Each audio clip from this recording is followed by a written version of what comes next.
Today we're going to be watching people laugh in serious moments. I know a lot of us may have this problem where something serious is going on, but you can't help but laugh for whatever reason, whether you're anxious or you genuinely find whatever serious thing funny. I don't know, but we're about to watch people do it. Turning to news making headlines around America this morning. In What's on? Michigan, police have arrested a man who's suspected of chopping up his wife. Michigan police say suspect Stephen good. Grant was captured in Michigan's Wilderness That's State horrible. Park and airlifted to a hospital. The area is more than 400 miles from Grant's suburban Detroit home. The 37-year-old man is accused Is in she the death laughing? of his wife, Do y'all hear it in her voice? Am I tweaking? Carolyn Grant. A torso and body parts. That's bad. That's so bad. That's so bad. Oh my goodness, that's so bad. Oh, Who is I'm getting believed secondhand to be embarrassment. the mother of two were found this weekend in and near the Grant home. Oh, that's so bad. Stephen Grant, and he was brought here to Northern Michigan Hospital where gosh. he's being treated for Oh, that hurt. hypothermia and possible frostbite to his feet. I thought she was gonna laugh like because of his eyes were crazy. Oh my gosh. RIP to the lady. Oh my goodness, that was bad. And I think like I was starting to laugh first because I knew she was about to laugh, and I'm like, there's no way she's about to laugh in this serious moment. And that thought started to make me laugh. Devon. He's probably the best person I'll probably meet besides my dad and besides God. Tate was always, he was smart in class. Me and Oh him my used to gosh. joke around, me and him used to play. And then, news, another classmate died. What? Why did he do this? Why did dad do that? Why did he? Was dad starting to smile? Justin! No! I knew Justin. That was this boy.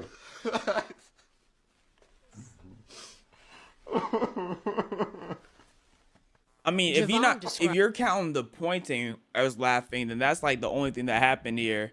Calling his dad during the shooting. I was whispering because I didn't want the shooter to hear me and my classmates. And my dad was just asking me what's going on, what's This is happening. terrifying. And then I told him it's a shooting. Somebody's here shooting up the school. And then he told me, he said, okay, I'm on my way. Why your dad? Is he your superhero? Yes. He's talking about how he called his dad because someone's shooting the school, and they're like, now why would you call your father of all people? Does your father uplift? Can we stay on topic?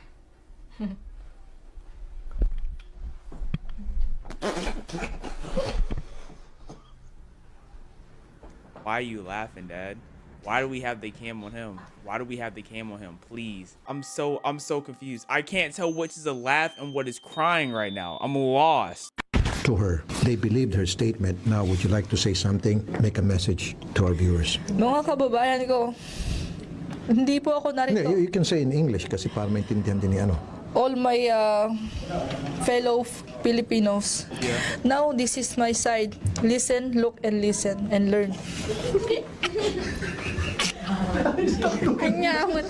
Like, what was happening, bro? Why was this? Like, were we in a serious moment, dog? Why He said, listen, look, and listen and learn. I mean, I feel that. Sorry. This is real. She's about to give like what her valedictorian speech, and she can't be serious. Like I can feel this. I can feel this 100%. And it's like you don't want to laugh because that's embarrassing, but it's like you can't stop it. You can't. It just comes unexpectedly. Are we at a funeral? His haircut is something interesting. I ain't never seen this before. Are they at a funeral or they just at church? This haircut is interesting. I must say that's a cut I ain't never seen. Why are you staying on him? Why are you staying on him, bro? You set him up. I can say this and y'all gonna laugh at me. I'm not gonna laugh at you. I promise you we're not gonna laugh. When I grew up, Oh no. right, and I remember, No, I'm not laughing at you. You should have said don't laugh, because that makes it worse, because now my brain knows I should laugh. I should prep to laugh. You don't say that. That was a setup, and you know it. Oh, magnify the Lord with us, and let us exalt his name together, for the Lord is indeed worthy to be praised.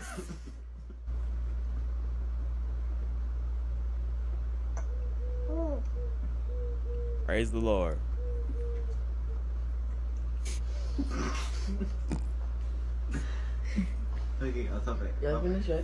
Oh, that's where maturity come in, you know. He like muted his laugh, bro. He know he wanted to laugh, but he's like, I can't right now. I don't feel like being yelled at. Now he's trying to be serious, bro. You're not slick. Everybody for laughing during his Thanksgiving prayer. And I'm able to stand here today. Papa, you hold my hand a little tight. Let him talk. Let him talk. Let him pray. Keep going, Papa. Keep going, Papa. Bless the food. They asked me to bless the food for my friend that died in Vietnam. Yes, sir. And Okay. I did it for their family. They asked me to come over and asked me to please bless their food. Our Father, we are here today, and we have our family together. We have all of us. We ask that you bless the hands that prepared the food today. We ask you to prepare the hands that assisted. We ask you to give us strength. Like he just keeps going, and then he'll pause, and everyone's like, okay, he's done. And then he just keeps going. You're like, okay, like we get it, Papa. Can we eat? We haven't eaten all day. And then you have the one cousin that can't take nothing seriously. So they start laughing. In fact, most people who are laughing probably wasn't even thinking about laughing. And then you had that one cousin who just can't keep it in, and it ruins it for everyone. To guide on to your young people that you have to go into life and what I'm saying is that listen to him. Come on, tell him. Listen what I'm saying. There's gonna be trials and there's gonna be tribulations. You're gonna get turned down. Can we have Don't have no night. But you can't give up. Right. Yes, sir. Yes. That's what we thankful for. That lady on the left not play. That she she's trying so hard not to laugh right there. Even though somebody say no, that don't mean nothing. What is he? What did he count his phone? Somebody said no, that don't mean nothing. What is he talking about? You can laugh if you want or you think it's funny, but you're going to find out. It's not. That life is life. You're going to get a minute, goddamn no. Why is he mad at us now? The fact his eyes were open watching. How do we get on vid now? Yo. Bro. Oh my gosh. I don't know why this is killing me, dog. I think it's because of how relatable it is. Oh my goodness. Okay. Let's lock in. Let's lock in. Oh my gosh. I got tears in my eyes, bro. Papa, bro, you got tears in my eyes. Oh my gosh. Praise the Lord. If anyone ever feels like they want to take their life, don't do it, bro. Why are you laughing? My rest in peace, Umaga Dunton. I said my grandma got power bombed this morning. Pray. Prayer. Yes. Prayers for Granny. Who power bombed her though? It's a tough subject. And 4 of my closest friends died a few years ago. Oh my gosh. I need to lock in, bro. No, I was not. No, somebody said L. Reader. Y and okay. being able to watch her stream, help my depression. I get abused at home. I just want to say thank you. Hey, Nathan, I'm glad I can help, gang. And stop getting abused, bro. And that's not right, bro. I would definitely... What do you mean just stop? That's not how it works. No. He had to say something else, bro. I'm glad I can help, gang. And stop getting abused, bro. Yeah, recently things at the home hasn't been going well. Father, you know, when he's drinking, he don't think. He's just been hitting me periodically and I don't know what to do. Stop being abused. You come over here ranting, just stop it, bro. Just stop. Oh my gosh, bro. Like, what do you mean just stop being abused? That's not how it works. And that's not right, bro. I would definitely, What would you do, bro? What would you do? I would definitely tell your parents, gang.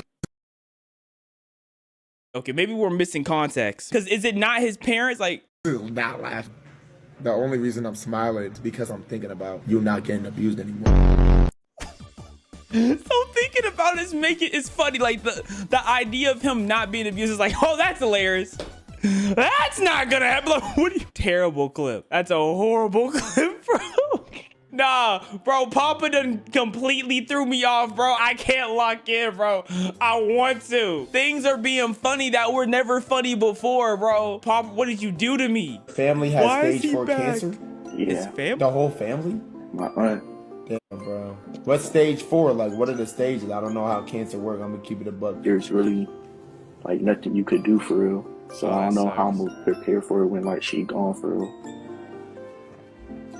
I've been watching you for a minute, bro. I know, like, you're not trying to laugh, bro. Yo, horrible clip. Yo, he has horrible clips. Oh my gosh. Like, be more like me. Someone who it just hasn't laughed was, bro. Like, lock in. Oh my gosh. Okay, I need to give me a second to recuperate because I'm gonna end up laughing at something that's really not funny. Like, this was not funny, bro. So I need to give me a second.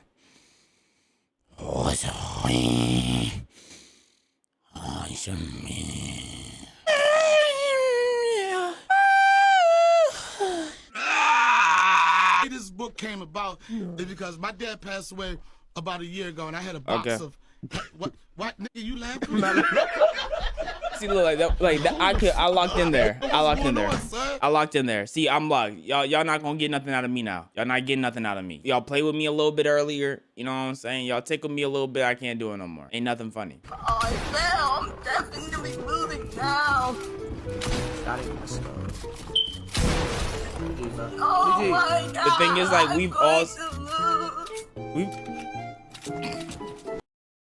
I was gonna say we all seen this clip, and I'm not gonna laugh because the music in the background, but I'm still laughing. Okay, I come up again. Please, I need this. My mom is kind of homeless.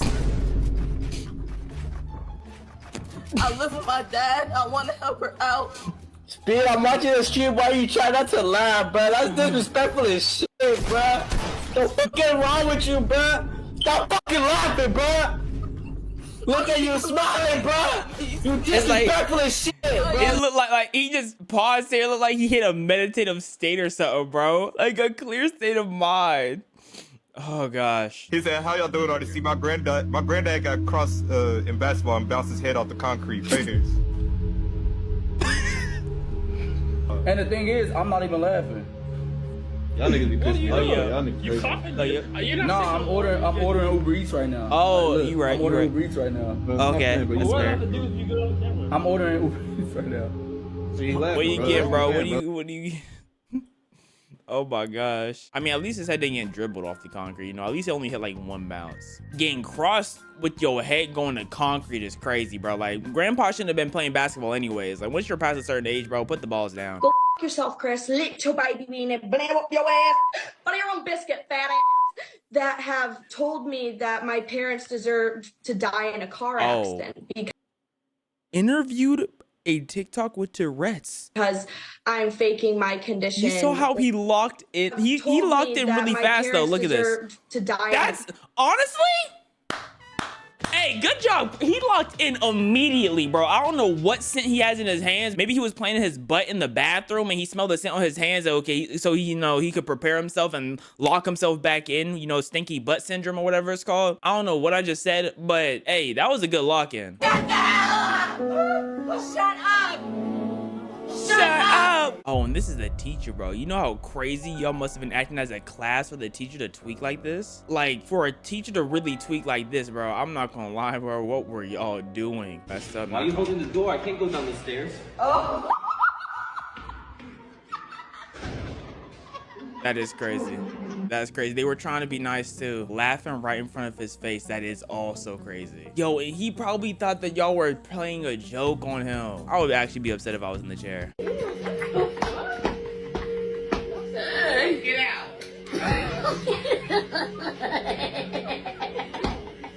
Since when did second graders get phones in their class? 2023, 6, 7. I just bit right on the highway.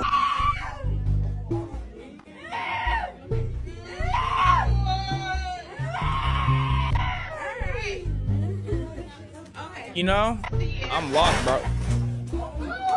I'm locked, I'm not gonna lie. Yeah, easy clip. Then your homeboy looks at you like this. Like, the video itself isn't funny, but when you see a meme on the side, memes are great enhancers for things that aren't really funny for real. All right, it's not easy to talk about this. My fear ain't really a manly fear. I mean, what do you fear? Having a baby out of wedlock? That's easy work. What, baby mama? I mean, it's nothing. Losing a loved one? Don't laugh. Ain't no reason for me to laugh. Just please don't laugh. Okay. I'm terrified of clowns, man. Okay, that's not that bad. Honestly, that's not that bad. I thought it was gonna be something crazier. Why is he laughing so hard though? You having a good time, man? That's not an invalid fear because a clown, their whole face is completely covered up. They just look off due to the white paint. That's not crazy. Could you please say R.I.P. Brandon Lee? R.I.P. Brandon. And cancer sadly took his life this morning. Oh, hell no. R.I.P. Brandon Lee, bro. You laughed? Nah, it's because you fucked up, bro. You fucked up. Nah, you fucked up for laughing, bro. I'm not laughing at that. Nah, you laughed at that shit, bro. That's crazy. I'm locked, dog. Y'all not getting me no more. Come over here. Come over here. Oh yeah, he better draw that ding-a-ling. Scissors maybe, and let's see if that. Oh, scissors! Look at that. Give me one. All right, go. Nice. A cannon. A cannon. Oh, never mind. Oh yeah, we about to. Yeah. Oh, what do you do? What do you do? Oh no, there's no erasing is the thing. Oh. That's oh, amazing. she's cooked. Let's. Oh, you're cooked. And you know what's crazy? You see that little indent right there, bro? She made it real realistic. She probably didn't even do that on purpose with that indent, but she knew what she was doing, bro. To Janus, turning 10. We'd mentioned Janus. I'm sorry. What? I'm sorry. It's one of those. It's one of those. Oh, he didn't even peep it. The reporter was locked, and then, like you say, you have that one friend, and all he has to do is look at you like, hit you with one of, and it's all over. Something that wasn't funny at all turns funny immediately. Well, more bodily functions in the news this morning. The next time you pass gas, make sure no police are around. A man in West Virginia faces assault charges after police say he passed gas and fanted the officer. I mean, don't laugh. After the man was already arrested for DUI.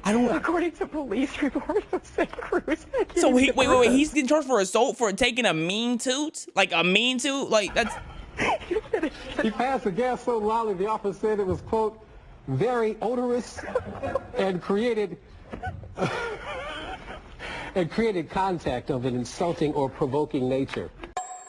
So potential assault charge because he just has fiery poots. This is ridiculous. Some scary moments for customers at a Kansas Home Depot. Oh, Police responded to reports of a bomb threat at the store in Wichita. Why does it have the restroom A customer in there? alerted Why does it have the employees. A man restroom inside the bathroom said there was a bomb in the building. Police were able to locate the man responsible for those comments, and that man told police he warned other guests to leave the restroom because he was, quote, fixing to blow it up, but had no intention of causing a panic. Man also told police others in the room laughed, understanding his joke, which I'm just now getting. Home Depot says they will not be pressing charges. But I can tell you right now, you asked the producer for me to read that, didn't you? To Ethan now, please. No. No, please don't.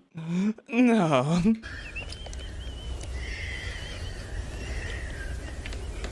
We're gonna have to go to a commercial. No, we're gonna get it. We're gonna get it. Okay, come on, log in. He's not locked. He's not locked. Commercial break. Commercial break. In November, he admitted following then 21-year-old Tanya Billingsley home. He said he'd had an emergency defecation situation and needed to use her bathroom, but the judge in the case found he had a sexual motive. What? An emergency defecation situation. That wasn't that funny to me. But I think it was funnier to them because they're all looking eye to eye as they're reading, you know? And I think that's what's really getting them. They're all looking eye to eye while they're reading this very serious case. It's so tragic, I cannot be laughing. Right. Investigators believe a bomb caused the explosion on a plane which has just taken off from the Somali capital of Mogadishu. The blast blew a hole in the side of the plane. Oh my God. And one of the 74 passengers on board was sucked out. Which is terrible.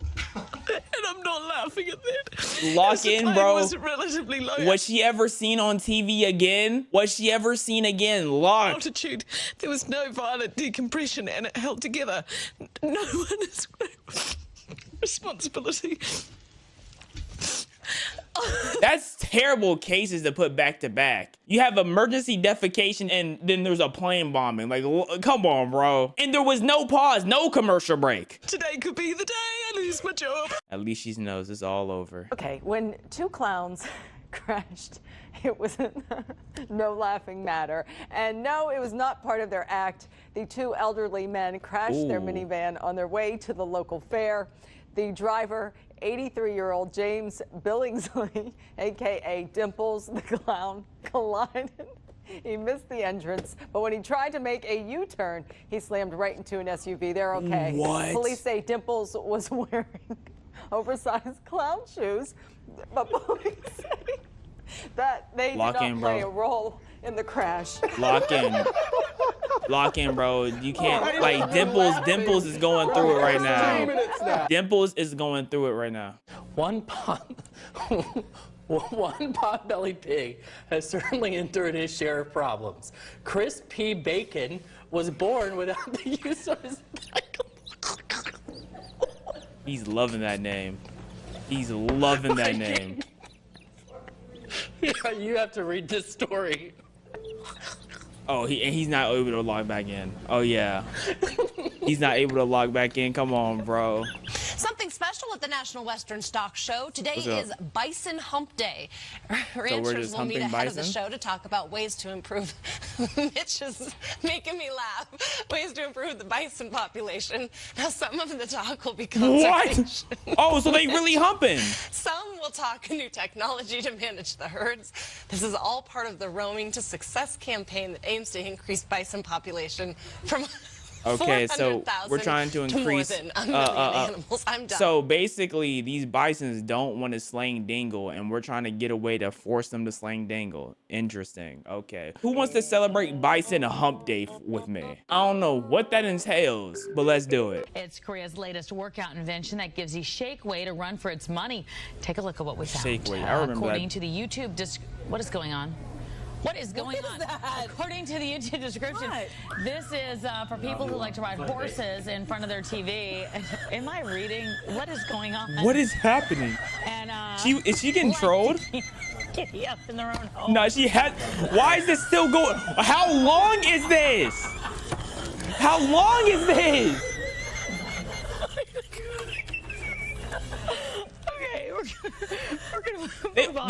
They're over here clip farming on the news. It's gonna get worse with the shake weight.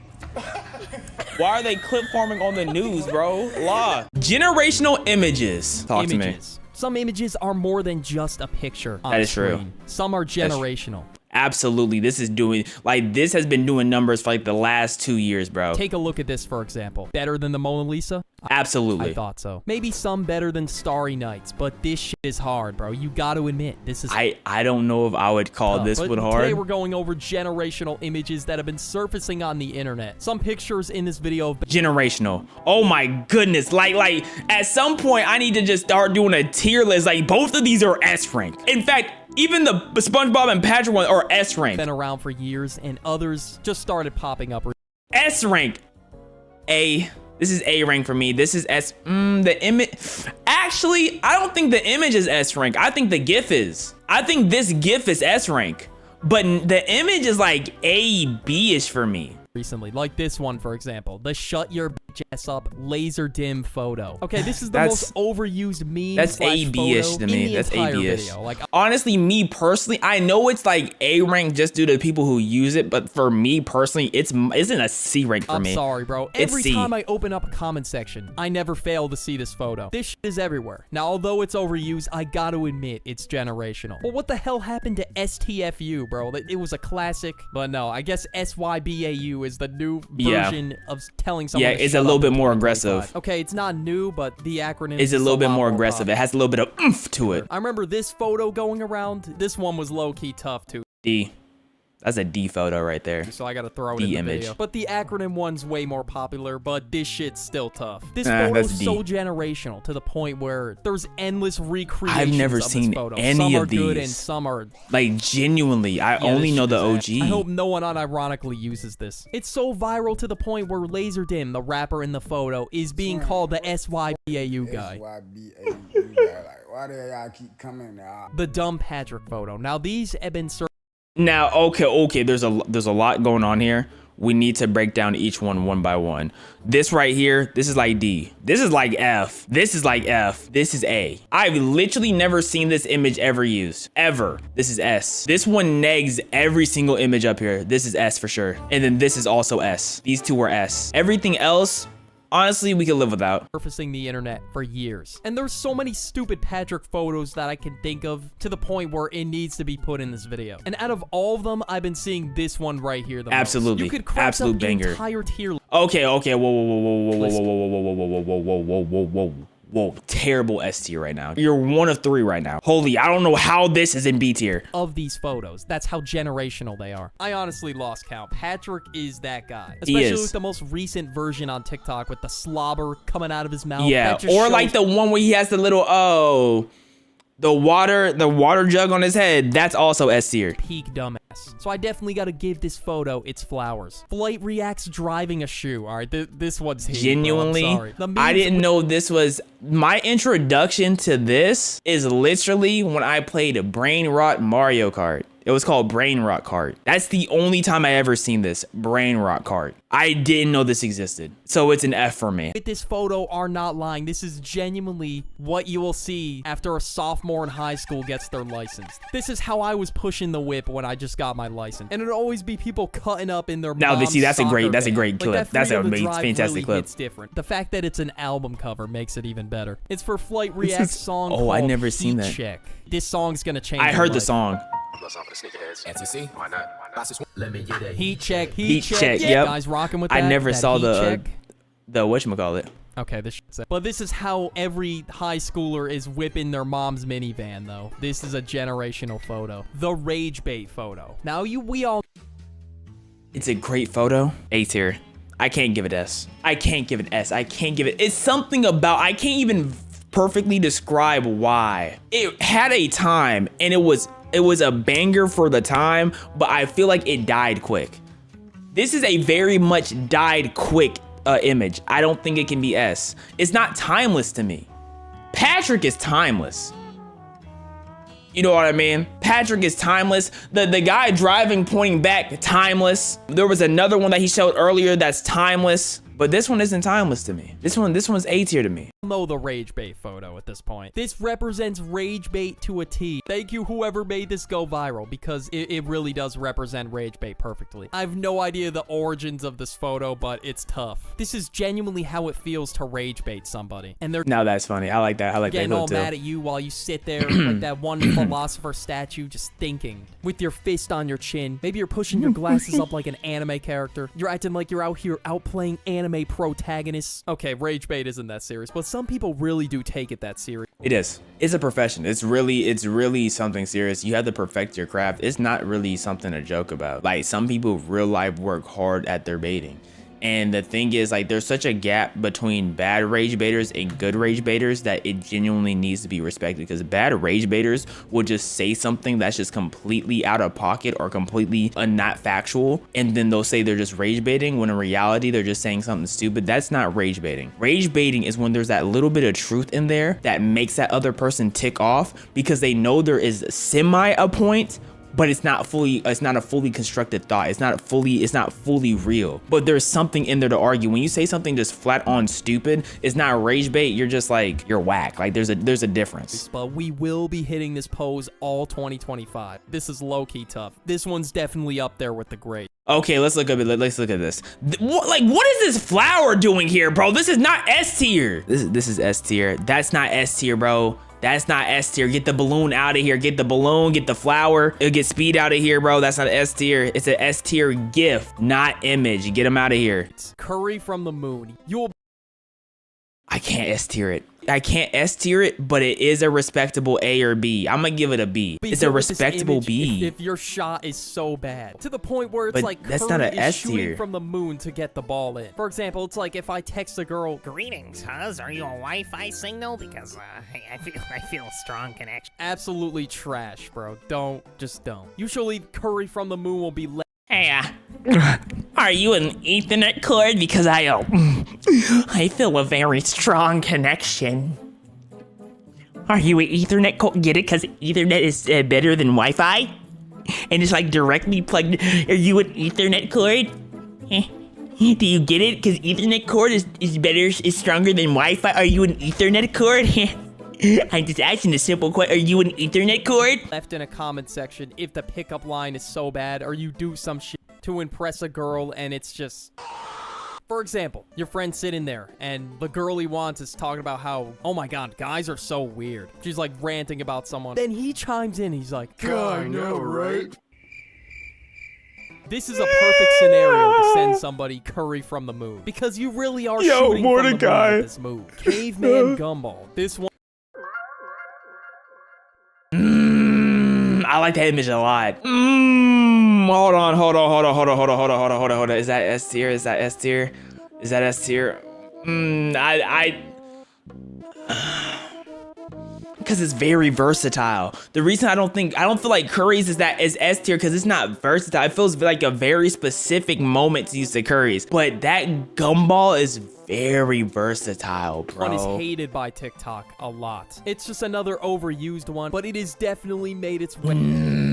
It might be yes. It might be yes. I've seen this shit everywhere. It might be yes. People will say some shit like, can we have black LED lights on top of it? Just to show how stupid the person is. That they're just built like that. Although it's iconic as a generational photo, it is spam though. And if there were image comments on YouTube, you would see the Caveman Gumball everywhere. Yes, and even in this comment section, you would see it. And probably a couple of skibbities that I said, and they would put it there. Speed laughing. I used the video of this in the video already. It's all speed laughing is S tier gift, not images. And I swear I can't even open a single post on social media. This is the other Patrick meme I was talking about. S tier, S tier, S tier. Yo, this might be top 5 images of all time. This right here.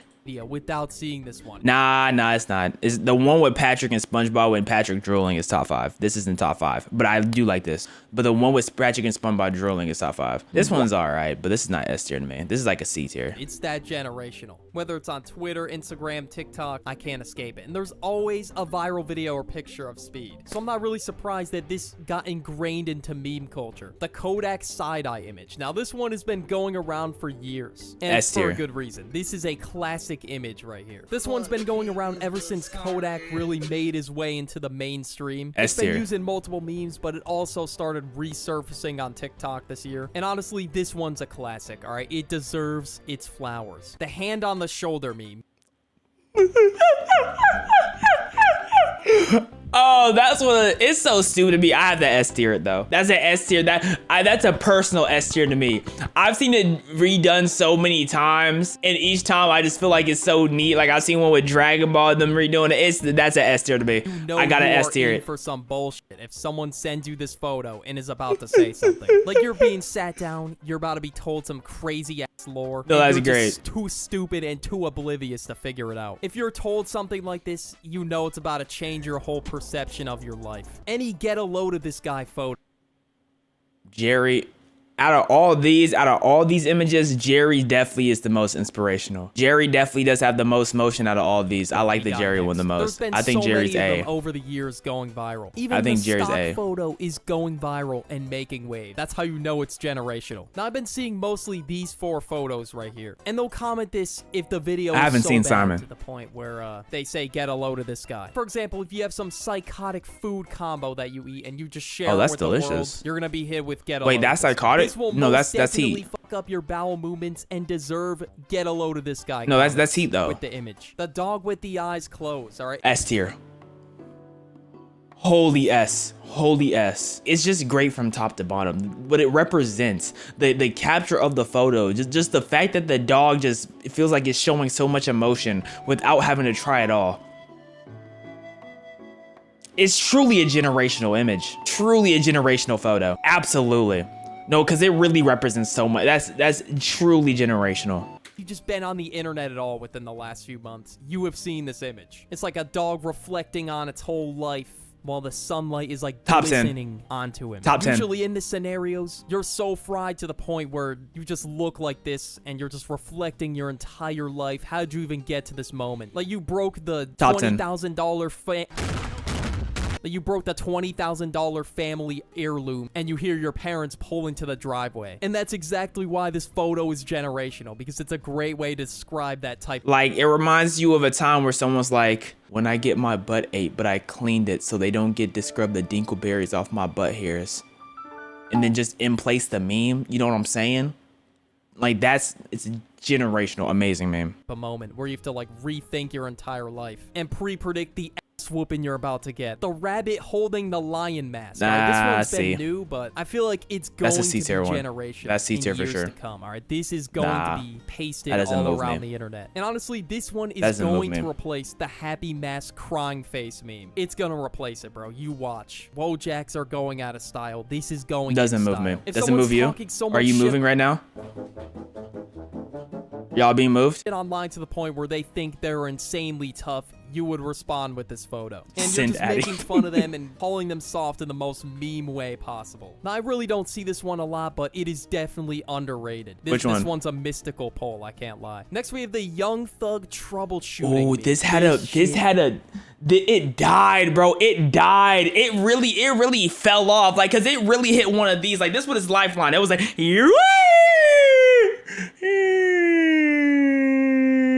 like, that's really what it was. It really did hit like a crazy peak, but it's not here no more, bro. It is hard. The amount of times I've used this shit in previous videos. Unmatched. Like, this is really how it is editing in the Birdie and Duck household. Birdie's Young Thug, and I'm Lil Durk staring at the screen as he's showing me some crazy ass preset that's gonna like revolutionize my editing. And I'm sitting there absorbing this shit like a sponge. Jimmy Butler reading the S tier. I think that's S tier. I think that's S tier. I think that's S tier. To show pure confusion. I want to know the context behind the photo, bro. I want to know the context behind the photos. Oh yes, speak English. You said it one more time, I'll put my tongue deep in your ass. Okay, I shouldn't stutter no more. I've officially scared myself from stuttering. I will be locked in from now on. I've scared myself out of stuttering. Like, I would put this shit in a video if I was reading some straight hieroglyphics. There was one point in a video where I was currently reading some shit that said, chat, this is so David, Zahid won this trend or something. What does that mean? And I had to put this there. What does that mean? The brick wall meme. This one's top tier. That's up there. That's A for me. I like Jimmy Butler's a little bit better because Jimmy's is like an actual image where the brick wall is like a GIF. So I do like this a little bit more. Times this saying has been used is just insane. Like you're talking to a brick wall. So you know it's a perfect image to represent that. Now we have the Michael Jordan crying meme. It should be S tier, but for me it's a B for me. Like I don't. Although this meme is a decade old, it's not heat for me. This photo went on a generational So for me personally, I'm just gonna list off a bunch of honorable mentions, like the Lois Griffin phone one. That's a good B tier. Rick Ross holding a bird. Will Smith trying not to laugh. I used that one in the video as well. Absolute Cinema, the guy at the chess table. I've never seen that one. Absolute Cinema might be S tier. A tier. It requires too specific of a usage. Absolute Cinema is A tier. S tier potential. Nah, it's not. It can't be S tier. It's A tier. I've never seen this check me one. I'm gonna assume it's F tier though. Ooh, B tier. The one Squid Game meme where 4, 5, 6, and 1 are That's getting A. hyped. That's this A. is what your homies look like when you finally bag. And here's some more on screen, like the 1,000-yard stare. Shannon Sharp in the suit. I've been popping bottles. Sparkles and champagne. Definitely gonna forget. That's the only thing I think of when I see this pig. Photo that's really going on a run this year has gotta be the unemployment guy. I give it that like a B. It's a B. I don't think it's crazy, but I think it's a good B. I think it's a good B. That's something so unemployed to the point where it's foreign to you. It's just genuine hieroglyphics. It's B. There's also been Joe Bartolozzi's unemployment. Yeah, this image is absolutely everywhere. Bro, when this image dropped, I could not escape it. I couldn't escape this image anywhere. It was just permanent flashbangs. Permanent. Thumbnail going around. This shit is tough. This is easily a generational thumbnail. So yeah, comment down below. That's a S tier. That's a S tier pick as well. See a video S tier about YouTube image. Thumbnails. And watch this video right here, all about the levels of unemployment. The beauty of reaction images. Reaction images. Yes. The perfect way to express your opinion about a video. Yes. Amazing self-suckage right there. You don't even have to write a brick wall. You could just post a reaction image. Amazing it's just way more efficient. And that's that's A tier right now. Whether you've seen them on TikTok, Twitter, you gotta or rate these as well. I think we can all agree whenever we open up a comment section, we are all saving these to the camera roll. I feel like a great... How many memes and images do y'all have saved to y'all camera roll? I realize I have none. I have a memes folder on my phone, 30 images. 30. But then when I text other people, they got these memes right off the back for like every situation they have. How often do y'all use GIFs? I don't use GIFs. I feel like I'm such a, I feel like I could be adding more spice, a little bit of more flavor. The place to start is Kevin Hart. Right. Kevin Hart himself has to be in this video. Yes. He has so many iconic images. He sure does. This one with his hands up, along with the one of him thinking and shocked. Yep. But yeah. this one... No, okay, now this is S tier. This is S tier. That's an S tier image. I think the others are A. This is S tier for me. This one right here is by far gotta be my favorite. Which one? Kevin Hart in the quarter zip. No, like literally never even thought of this image. I don't even recall seeing this image at all. No. Or sweater, whatever it is. Look at the way he's looking at the camera. Not. Just dead ass. Serious. This isn't child's play. You're ready to network about serious business inquiries. LinkedIn.com/the Okay, what the Jonah Hill. He's got some iconic gifs. S. Oh no, that's S. GIFs. That's this image that's right S. Here Oh, okay. No, he got hits. Dogs. It's gotta be top. He got hits. Right. Yo, my favorite thing about GIFs and memes is when they're just people are posting random GIFs and memes from shows or cartoons from the 80s and 90s that you literally won't recognize. Like you legitimately have no clue where it's from, but it fits a certain situation so well that you just have to respect it. But you just have no clue where it's from. You're just like, how did you even find this? How? I had this shit in my top 10 currently. If YouTube had reaction images, this one would be one of the first ones to go viral. If YouTube had reaction images, the comment sections genuinely would be 10 times funner. It'd be 10, oh my, YouTube, but it could probably get so toxic. It could get so toxic and it would be hard to moderate. And it's probably not worth the moderation, but the entertainment value out of a YouTube comment section with images would be hilarious. I saw that you can like some people have the ability to send a voice message in YouTube comments, which I think is worse than having an image, you know, because the thing is, like, YouTube already does have like some form of like system for images because it uses it to determine if videos are like should be demonetized or taken down or whatever. So technically, now that I think about it, images in the comments wouldn't be too crazy on YouTube. It just has that type of effect to it. The Redditor. Now, in a previous video, I was talking about how Wojaks weren't being used as much and they were more out of style, but this is saving them right now. I can't lie. People just kept using the same Wojaks over and over again. Like a C to me. Life and a breath of fresh air to the library. I feel like chronic Redditors are always hitting this pose too. This is how I imagine them about to correct you in a forum. That's like a If this is someone's reaction to something you say, whether in a group chat or a comment section, they're basically calling you a chud. Drewski. Drewski is like S tier.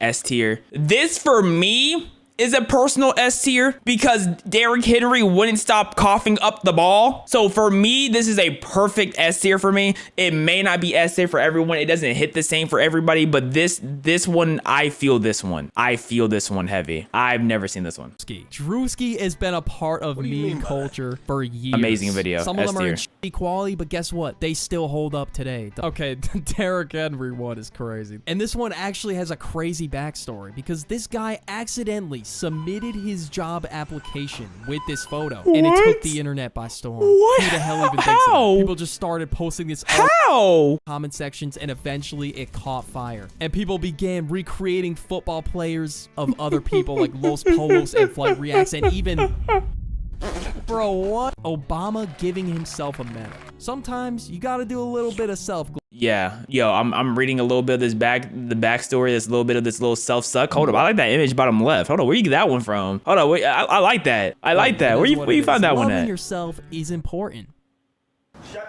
So you gotta know when to give yourself a medal, or just give yourself a round of applause. Yep. Okay, obviously you can't be. Okay, obviously you can't be egoed out, but it's important to recognize when you make an achievement. People will react with this image if you're self-glazing. But the origins of this image come from a satirical news site called Barbed Wire. And you know what they say? There's no limit to the glaze.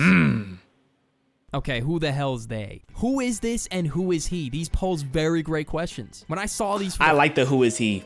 The who is he's hilarious. Who is he's, when you see who is he's in comment sections,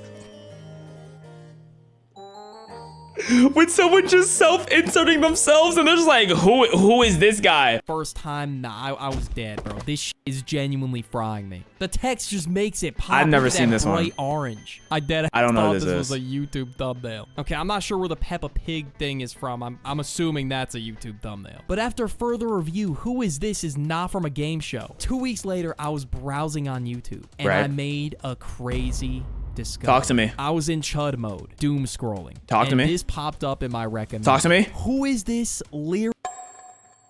Legitimately have no clue what this is. Video. This is a song, and why is it low-key tough? And it opens up with this floaty ARP. Okay, obviously I can't play it, but trust, it's a heater. Shaq Timeout. This was... That's a good one. I like that one too. That's a good one. I like that. I like that one a lot. S tier. It was originally for a sports... I like that. I like... Relax. Gotta tee up.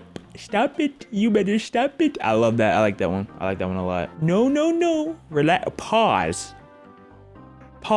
Let's reconfigure. Let's reconvene at what we just, the nonsensicism that just came out your mouth. That's what we have to do. We just have to pause. Great image. Stop Hate campaign. You'll see why I'm saying that in a minute. This was a really good cause. Shaq was telling them, time out, stop the hate. And learning the origins of the image makes this look even crazier. Because this is what I use. Are the pets watching us use cat as a what? I wanna play! Where'd you get this game at? Oh, I'll be hogging all the bangers to yourselves, dog. Selfish. Just straight selfish, man. Hogging everything to themselves. Used it for. There were 21,000 new people who were introduced to my channel with this thumbnail. Crazy stat right there. But the reaction to that image on the right, it just fits so perfectly. Shaq timeout needed to be in the thumbnail. Without Shaq, this would have been garbage. Because how would you know my reaction to the ad initially? That is true. That is true. That's true. You have to call timeout. How do we tell them? I love this image. I don't know if it's S. I think it's A. I don't know if it's S though. I don't know if it's S, bro. Tell them. The versatility in this is crazy. I don't even think you need a caption with this image. It's similar to this meme right here with the hand on the shoulder. True. You don't need a caption. You don't need a caption. In your group chat, just prepare for a sit down. This doesn't hit the same. This doesn't hit nearly the same. Yeah, no. The rabbit. I had to include. You know who this rabbit reminds me of every single time I see him? The clock from that, from Date Everything. Timothy Timepiece. You gotta follow the schedule. We have a schedule. He's my favorite character. Oh, the schedule. Oh my goodness, bro. Yo, top 10 characters of all time, bro. Blew this one. It would have been criminal if I didn't. It's one of the most viral images of 2025. If I was still posting videos at 40 years old, I was getting ready damn near for the retirement home. People would be posting this in my comment section, telling me the gray hairs are on the way. My time is running out. Time is running thin, Unc. The days of 42-year-old risk-taking are over. Time to hit the nursing home. Now, you might think, yo, I saw an image of this, bro, on Instagram Reels. Peter was getting piped. Peter was pickling a pick of pepper, bro. Like, I don't know why they did. It was like years back. This isn't really a reaction image. It's just a rabbit holding a clock. But a lot of people relate to this feeling, especially now that everyone thinks being in your 20s is old as fuck now. Of course I relate to this. The days of being a risk taker are thinning, and I'm gonna have to get a desk job. I am a risk taker. Entrepreneur. And it came from. Why would risk taker be the first thing you say? I'm a risk taker. Just say you're an entrepreneur. Why is risk taker the first thing? If someone says risk taker, the first thing that comes to my mind is gambling. Like, that's the only thing I think of. From an artist who drew the Alice Wonderland. It came from the artist. Hey, me and you twinning, bro, because I'm really not getting my words out as correctly as I wish I would. Peter Piper picked a pickled pepper, put it in your booty hole, and now he's trying to stitch it together. Drew the Alice in Wonderland rabbit, and the rest is history. Our brains are shrinking. Oh my goodness, this did numbers. This is doing numbers right now. Especially for certain forms of content that pop up on the For You page. TP Wish I Knew gets a 6'7" low taper fade by Niche Baby, while SD Kid is blacked out like a phantom. 155K? Nope. Nope. 155K? So the children starts getting knee surgery. You might think Triple T will beat Diddy. Yo, there is no way my brain is being nourished from this. This Joe Bart thumbnail was bound to go viral, just based on the landscape of content right now. So if I was a user, you bet. All right. Not like that. But if I use this, I would spam this shit everywhere. And I gotta warn the people, this is an IQ crisis. I would perform worse reading than Kai Cenat. If you had me silently read for 5 minutes, I would probably get distracted. Unless the book has like some... Silently read for 5 minutes. It really depends on what book I'm reading, right? Because I could silently read a book if it's talking about some, I want her on top. We've not done this yet.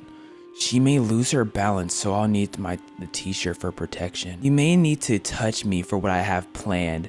I release one of her hands, but the other I place over my erection, which is fighting for space in my jeans.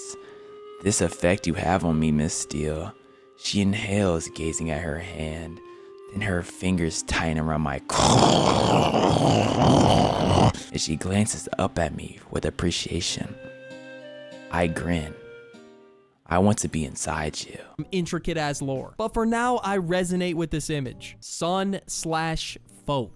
This is a TikTok staple right here. People have made their own versions of these images. Some as a guy even dressed up as a crying emoji. This is my favorite one. And surprisingly, I found the original post. Here it is. Yo, was this for... This might have been a Halloween costume. But you know what? It's a tough costume. I can't lie. But you have other ones like these. Then the AI baby as well. This one's over. The AI baby's going crazy, and I don't understand why. That's just weird the way it spawned in. Like, where did he come from? Tracking of this video. It really is the most random shit that blew blows Like up where on did? the internet. Oh, it's And motion track. same with What? Whatever the hell this is. People really just put the most random images and just paste sun with the crying emoji right underneath it. Wait, do that to me. Do that to me.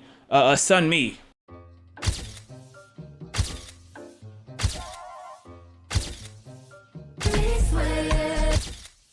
Looking over the balcony meme. First of all, let's analyze the view. It makes Analyzing. you think. How did you get to this point in your life? How did you grind for this view? If I saw a view like this, I would just be thinking or just looking back, reminiscing. If I saw a view like that, I'd be I thought this beating. was a random ass guy before finding out that this was Giannis. I would have got flamed for this. I've definitely fucked up in the past with that. Will Smith. Try not to laugh.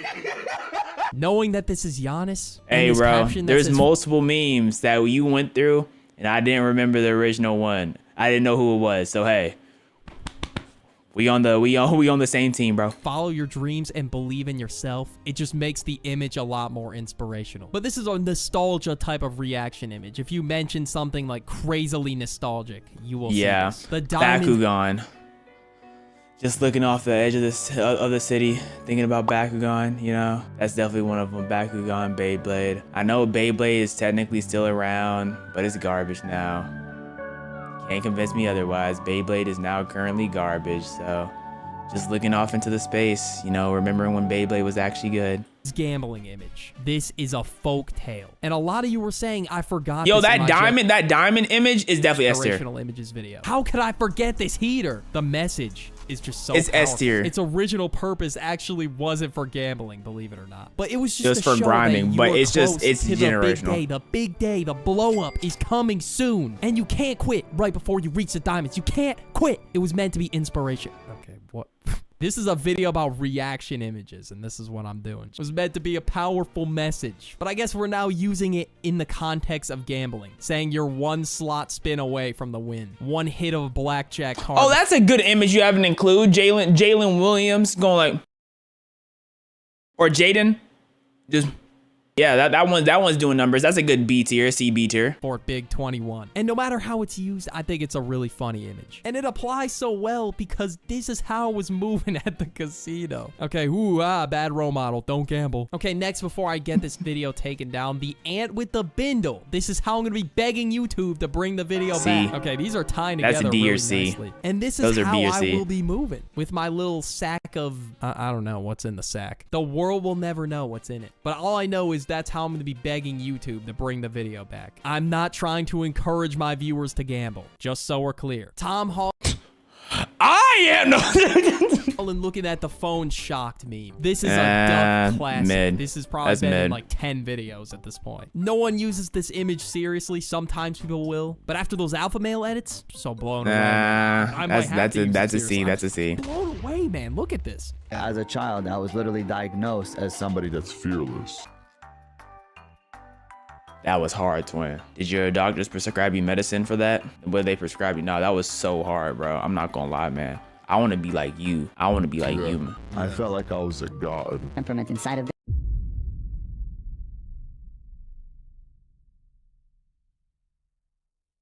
As a child, you felt like.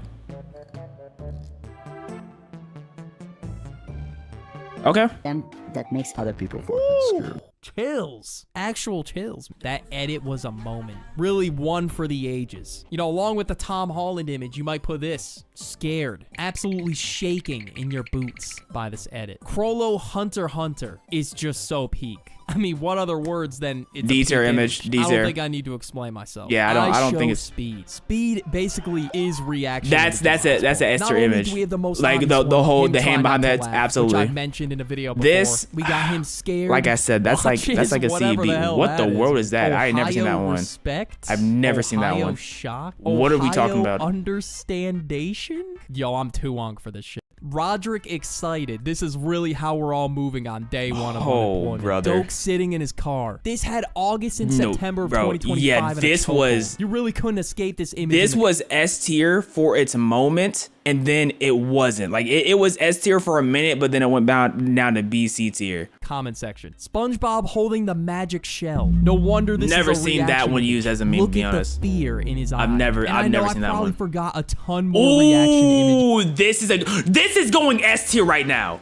This is going S tier right now. Gumball is going to S tier right now. The Simpson one is A tier. Everything else here, But yeah, comment some of your favorites. Put me on. And watch this video. You know what I'm saying? Anyways, amazing videos by The Dog. Quack, quack. The worst piece of fiction, genuinely. Now look, I've consumed some terrible pieces of fiction, right? So I truly do have a grasp on bad fiction. Talk to me. I'm trying to see if you actually have something bad and something worse than my picks. No hate to Degenerosity, but Rent a Girlfriend is not the worst piece of fiction. It's not even close. Like if there was a top 50 list of terrible pieces of fiction, Rent a Girlfriend is not in contention for no spot. Not even close. Juichika no Rokunin makes other fictional stories I like don't Rent even a know Girlfriend what look you're like an talking Oscar about. award-winning series. This manga has got to be the most disgusting, horrible, and unserious creation I've had the disservice of laying my eyes upon. And the reason I'm even making this video is because the profile picture I have on my YouTube channel is based on the main character of this manga. And when I was trying to explain to a friend the plot and story of it after not reading it in years, I was thinking that I actually sounded so ridiculous to the point that I was completely questioning what I was even talking about.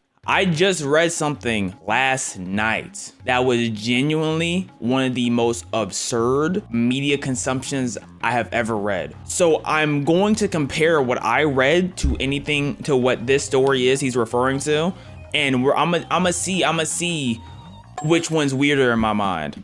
And why I even started reading this series at all, because when you just hear this story described to you, it sounds so absurd, like it makes zero sense at all. I stopped reading it at some point because I just couldn't deal with how bad it was getting. But I found out mine wasn't bad enough to stop, but I think it wasn't bad enough to stop purely off the fact that it was very short, so I was able to speed run through it. Not too long ago that the series had concluded with a total of 232 chapters. 232 of slop? Straight carnage. So I recently did the displeasure of rereading the whole manga start to finish, and bro, let me tell you, the story ain't get any better. In fact, it gets even worse. And for y'all to see for yourselves just what we're working with, here's a synopsis of the story in the first chapter. Talk to me. So this manga is about this guy Aruma Shun, and at 12 years old, he is getting ruthlessly bullied by this group of five kids in elementary school. That's terrible, with their yeah. leader being this psychotic ass boy named Shigoku Kyo. And these aren't your typical elementary school bullies. What are they, like Korean manga bullies? Where they pull up and they start beating your shins with hammers, and the teacher's just watching, and you're just getting your knees beat in, and the teacher's just like this, like, ah! What's that sound? And they're just beating, and they're beating, right? They pants you, and they see your butt, and they just start spanking your butt with a belt, and the teacher's just over there like, ah! Y'all stink as students. I'm seeing F's, D's, and F's. And as you're getting your butt beat, your crush peeks in from like the classroom window, and she just goes, and keeps walking, and you start crying. They still beating, and they're beating. The classroom is all doing their work, and you're still getting beat. That's what they be doing. No. Not only does he get physically beat up, this man was getting shot by BB guns, forced to drink some of the most disgusting dirt juice. Oh, that's great drinks. Delicious. Look at all those nutrients. Concoctions ever created with fucking bugs in it. But he was also getting this done to him. Dog, whose devilish ass kids are these? And right. Okay. So that's your profile picture, brother? Interesting. No, okay. That's not like my story. My story was more like very stupid. This looks intense. Mine is stupid. It's called Grash Rose or something like that, right? It's something on the lines of that, right? And let me tell you, the first 7 chapters is chill. It's like not ancient times, caveman times. I'm trying to think, I can't remember the world, but that's like the era they're in. You know what I'm saying? They're having huts, setting fires, you know what I'm saying? Like flint and steel fires, whatever. First 7 chapters is all about, you know, learning the group and learn the dynamic of their tribe or whatever you want to call it, right? And then there's this thing called the Grash. The Grash is basically a giant mammoth, right? Giant mammoth comes in and to the main character's village, wipes everybody out. Yo, he was watching his father. I kid you not, he's watching his father. He's like, oh my goodness, yeah. They said my father was the strongest. They said that he'd never give up. Tusk straight through the abdomen immediately after that. And not only did the dad get tusked through the abdomen, like how Krillin got hit by Frieza, the Grash ran off with his dad just chilling on his tusk. So the Grash is just running with the dad on his tusk, right? It sounds like a tragic story is happening. 5 chapters later, he gets into a tribe. The tribe slaves old people and beats old people, and they're saying like the youngest or like king or whatever, blah, blah, blah, blah. And there's this girl the main character's with, and they threaten the girl. The main character starts tweaking out, and they kill one of the guys that the main character likes, and he just starts just beating people up and starts eating them. He's not eating them, but he's like ripping off ears and ripping neck with teeth. Boom, we're still chill. Like it's crazy. You're like, okay, this is insane. It's still chill. He goes crazy. He's like out of his mind, because you know how anime characters, manga characters, how they do. And he swings on the girl he was trying to protect in the first place, knocks her out, and then he like gets scared of himself and runs away. First 14 chapters. This is chill, right? This makes sense. It makes sense. Every chapter after that, he goes to villages, defeats giant monsters, has sex. That's literally every chapter after that. He goes to a village, he'll beat up any monster that's causing that village problem and have sex. Okay, that's not too crazy.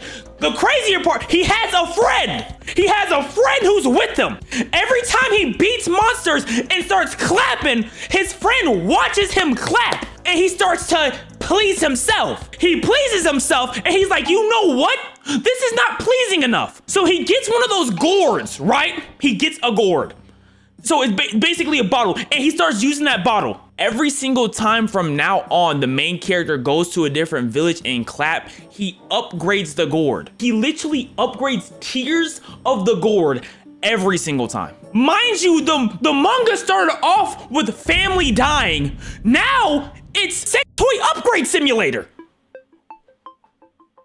Like it came. When I tell you it came out of nowhere, that's what I mean by weird. Anyways, it's called Grash Bro or Grash Row or something like that. Anyways, let's get back to the vid. Their leader Shigoku is by far the worst one out of all of them. I'm being so serious when I'm telling y'all this guy is the embodiment of Satan's greatest soldier. You know when you ask kids what they want to be in the future, they usually say something along the lines of they want to go to space, become a doctor, or nowadays they want to be a streamer. And let's not talk about, you know, Death Note. Death Note isn't alone. It's not the only note. They got Panty Note. He sees panties, he can make like a wish. That's all I know about it. Let's continue. And have aura like me and Marlon. This kid Shigoku at the age of 12 said with a straight face and with full seriousness that he wanted to become the first murderer without a reason or motive. Son, what? This is the bullshit that them white kids be saying to motherfuckers before a school shooting happens, and the parents will be like, oh, we didn't see the signs, when their entire personality are them corny dark psychology videos on YouTube. And then these 4 dumbasses are just following him. Like, gang, never listen to this guy. No reason, no desire. A killer like that. Oh, he's like, oh yeah. But the thing is, like, you can't mock him because he's really about it. That's the problem. Like, he's actually about it. He's not playing. Never listen to this guy. What is wrong with y'all? But despite the that Ruma has to deal with at school, he still has some light in his life as he's got a good and loving family with a younger brother that he deeply cares for. So what did they do to the younger brother? He tries his best to put up this facade around his family that nothing is wrong and that he's doing just fine at school. But then one day, for absolutely no reason other than for the complete love of the game, the leader of the bullies planned and staged an entire car accident in which he ended up sliming out both of Ruma Shun's parents. What did the main character do? For what? Why did he do this, bro? Y'all probably don't remember. I watched this manga recap years back about a guy who had like a stopwatch. He could stop time and do whatever he wants. That was wicked too. Let's continue. And then after the car crash happened, opened the door to the back seat of the car and he beat Shun's 6-year-old brother with a rock he found on the ground and then lit the car on fire. This sounds like torture corn, bruh. Like, what is wrong with the author? Plays Shun's brother. What is wrong with the author, bruh? In a coma. Like, he's not okay. So this felt like he had so much pimped up aggression, so he just took it down in his writing. This entire incident, Shun goes to live with his grandpa in the mountains, which his grandpa so conveniently turned out to be a Japanese Secret Service soldier from a group called the Kitayama Corps during World War II. And because of his time there, he has knowledge on the most brutal ways you could kill and torture a person. And when Shun told his grandpa what happened, his grandpa was like, bet, let me train you. So for a few years, he stayed with his grandpa, who trained this man Shun so that he could exact his revenge on his bullies for what he did to his parents and his brother in whatever way he wanted. And that's how the first chapter goes. That was chapter 1? Wait, what? Wait, we got all that chapter 1? That's a crazy chapter. Yo, that is a long chapter. How 232 chapters. And that was chapter 1. Oh my gosh. Then I was intrigued by this beginning and I wanted to see where it went. But looking at it now, this shit was just a really stupidly dark and corny story about revenge. And I don't know how I didn't stop reading after like the first 30 chapters. Because you were young. The way that the main character exacts his revenge on these bullies is through the most gruesome torture methods I've seen. What if it's just the main author's way of coping getting bullied? No, because that would be sad, bro. How Shun tortured and killed some of these bullies, I think my video would deadass get demonetized right away. Also, I can't defend Aruma Shun's corny nature because this dude will not shut up about this goddamn revenge and needing to kill someone. Like, gang, for a second, shut that shit up. Talk about the main character? The main character, we just saw parents get in a car crash, brother get beat up and got... You're on his tail? Wait, hold on. Wait. Cause if I'm remembering names correctly, that's the main character. So, whose side are you on? Whose side are you on? After like 60 chapters or something, he ends up smoking the first 4 bullies with little to no effort, but the majority of the manga, unfortunately, ends up being a whole dragged out journey to kill the leader and the one who started everything. And I gotta spin back on Shigoku because he's got to be the most evil and most insane manipulator I've ever seen. He makes people like Light Yagami seem like sunshine and rainbows. At least the Light thinks he's trying to do the right thing and trying to bring not justice. trying to do the right thing. Shigoku, on the other hand, is just harming you motherfuckers for absolutely. The colors on life can only be found through enjoyment. Sports, work, murder. I know that's not an R word right there. Bro says there's only 5 things I enjoy in life. Sports, work, play, murder, and the Holy Grail. Like, what?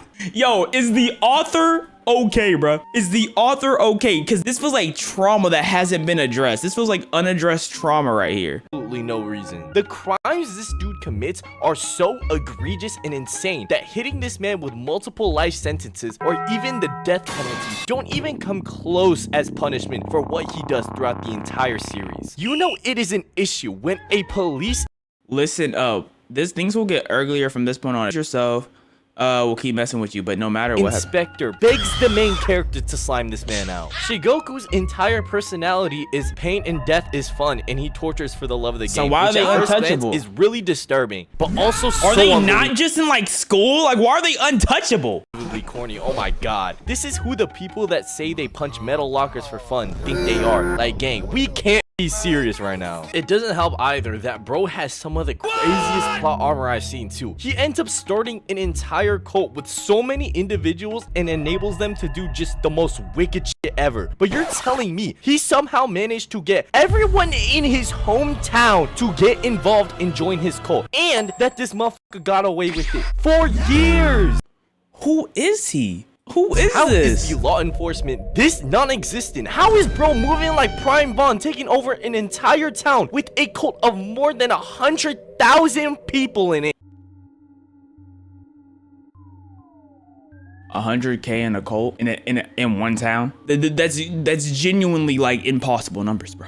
and getting away with this. With all that being said, I completely understand the main character. This motherfucker is pure evil. I would not let this man slide at. Okay, so Shingoku earlier is not the main character, the other guy. But the other guy's talking about revenge, but revenge on what? All. And some of these panels where Shun is just going crazy are low-key valid. I would crash the fuck out too. But even though I found the art of his character pretty decent, that alone still does not excuse it for being one of the most ludicrous stories I've ever seen. Because when you just take a moment to just sit there and think realistically about it, what do you mean an elementary school kid in the 5th grade plotted to slime out someone's parents for absolutely no reason? Which Okay, yeah, for that part. Another 12-year-old to train in the mountains. Okay, so how old was he when he made that code? That's what I want to know. To kill a person. This is the scenario that motherfuckers who wish they were someone like Ayano Koji wishes they were in. This I'm still trying to like I'm listening, but I genuinely I don't know what's more absurd. Oh, also, I need to tell you, okay, from the story I said earlier, y'all remember when I said he smacked old girl, right? When he hit old girl, got scared, ran away.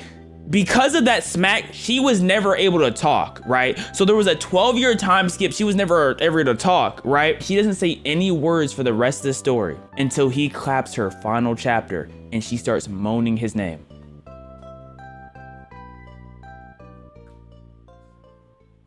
That was the ending. I think this story is crazier with like how many things are being done and the absurdity is crazier, but it still feels like there's a path, right? The story I'm talking about felt like it had a path and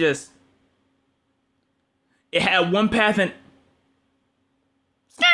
like it just went off path, like bruh. It just sounds so unbelievable and bizarre. I can't even take it serious. I haven't even addressed the biggest elephant in the room. An extremely big issue that this manga has is that there's just so many scenes of someone getting SA'd, and it's so unnecessary and uncomfortable. It was one of the main reasons why I even dropped this series in the first place. If the author wasn't so weirdly obsessed with drawing and having female characters getting SA'd the entire series, it would probably be 5 times better than it is. There is also actually negative character development from anybody in this entire series, because every single seemingly important supporting character to the story just ends up getting tortured or killed off. There was this one detective female character that they were hyping up after the time skip, more on that later, and NPCs were straight glazing her in her introduction.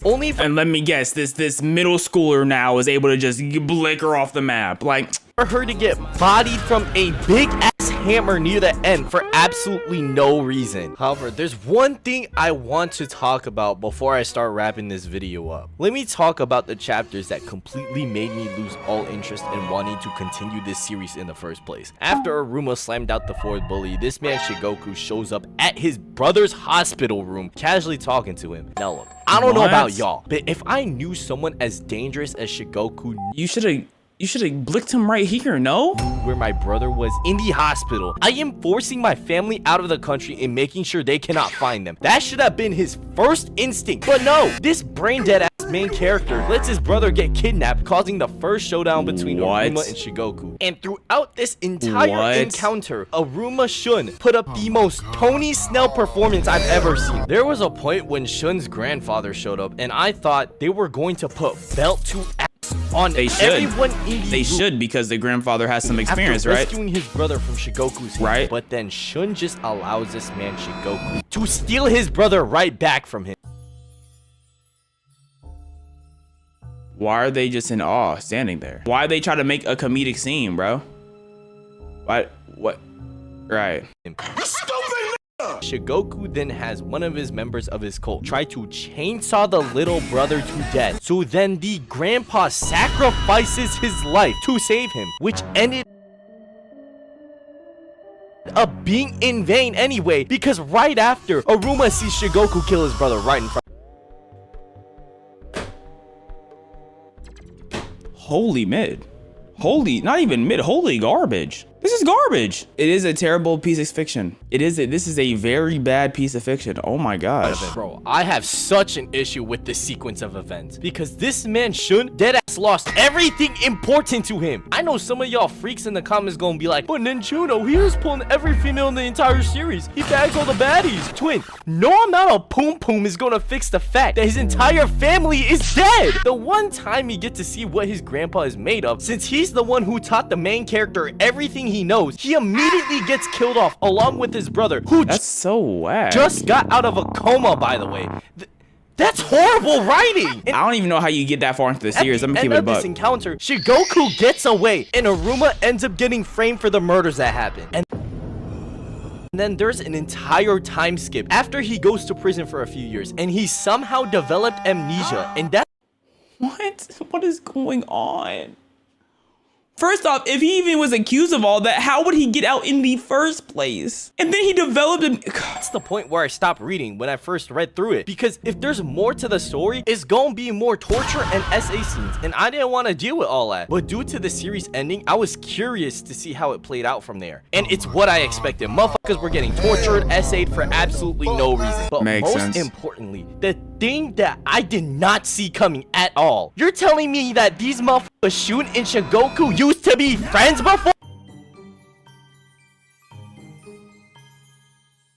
Mind you, everything started at 6. So what type of friend betrayal between the ages of 0 and 6 would cause for this app? This is stupid. I think the reason why I probably don't have any piece of content that I have consumed that's this bad is because I'm dropping it within like the first 5 or 10 chapters. Honestly, this one, I'm probably dropping it 2 chapters in. I'm gonna keep it. This is probably done. This is wraps for me 2 chapters in. But that's probably why I don't have too much experience with in-depth garbage, because I don't like to get in depth with garbage. For all this has gotta be the worst written plot twist I think I've ever seen. It deadass went like this. Yo, you know we used to be homeboys for real, right? Here's the pictures to prove it. Nah, on everything I love, on my dead family, on my shorty you killed in front of me, that's AI. Yo gang, if you don't believe me, then just put this shit on real quick. Oh yeah, I remember everything. He telling the— Wait, did I see a memory? What? Have a safe trip to your memory lane. First, so wait, you're chilling with him right now and you're putting on something that he's letting you—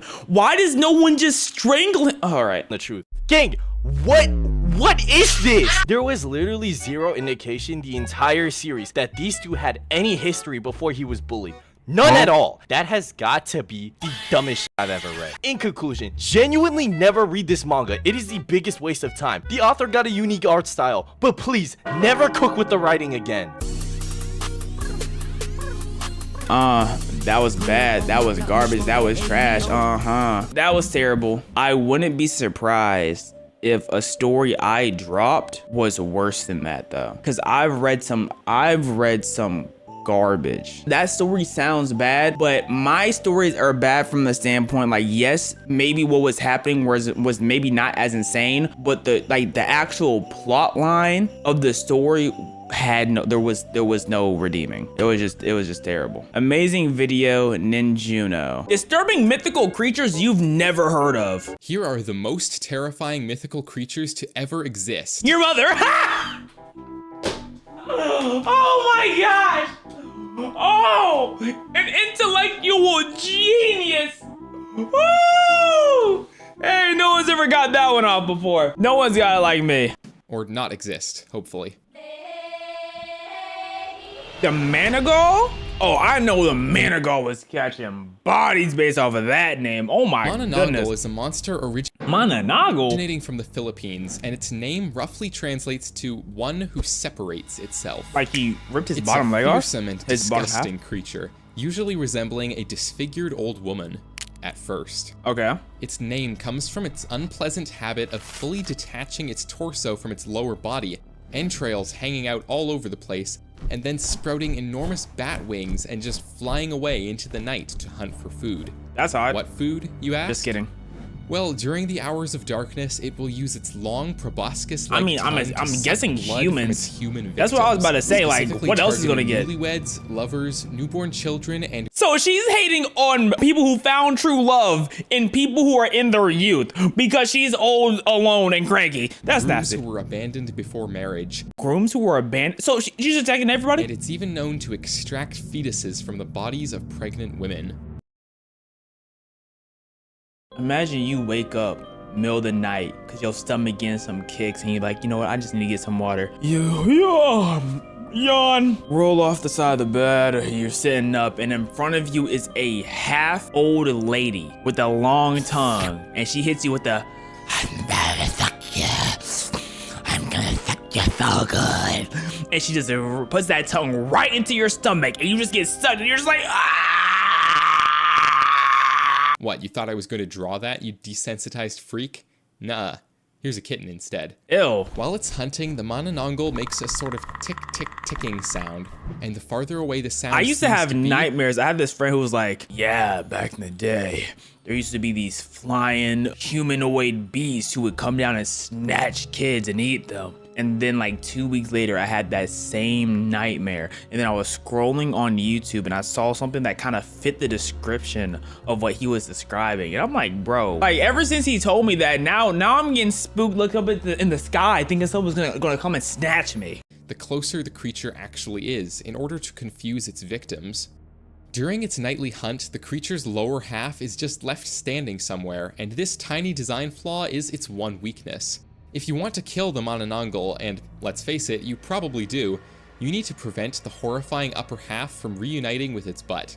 So basically you have to take the bottom half and give it infinite pleasure that it was never able to receive. And then you have to show it like that's the reason why these people want to be together forever. And then she finally understands like, oh, I just need a good eater. So instead of going around killing the best eaters, right? Instead of killing them and children, okay? Killing the best eaters and space children, I need to just go find me a good old man. So instead now she's visiting nursing homes, trying to find the old men, but not the white ones with dementia who are racist. You know, not the white ones who are with dementia who wake up, they see a black nurse, they're like, oh no!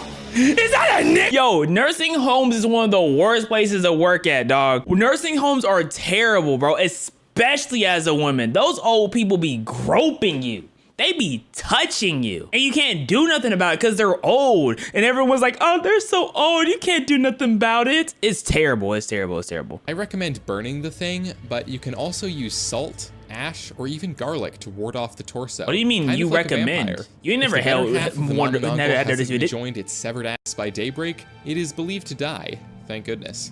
Despite the world getting more modern by the day, sightings of— If I was in traffic like this, bro, I would cry. This is why I hate being in the city, bro. If I had to deal with anything like this, bro, I'm absolutely not. Imagine trying to come out from wherever this is. Yeah, Uber me. Getting more modern by the day, sightings of these creatures continue to be reported, especially in the Visayan regions of the Philippines. Don't forget to hit that subscribe button, or you might just get a visit from one of these gals tonight. Don't say I didn't warn you, because I just did.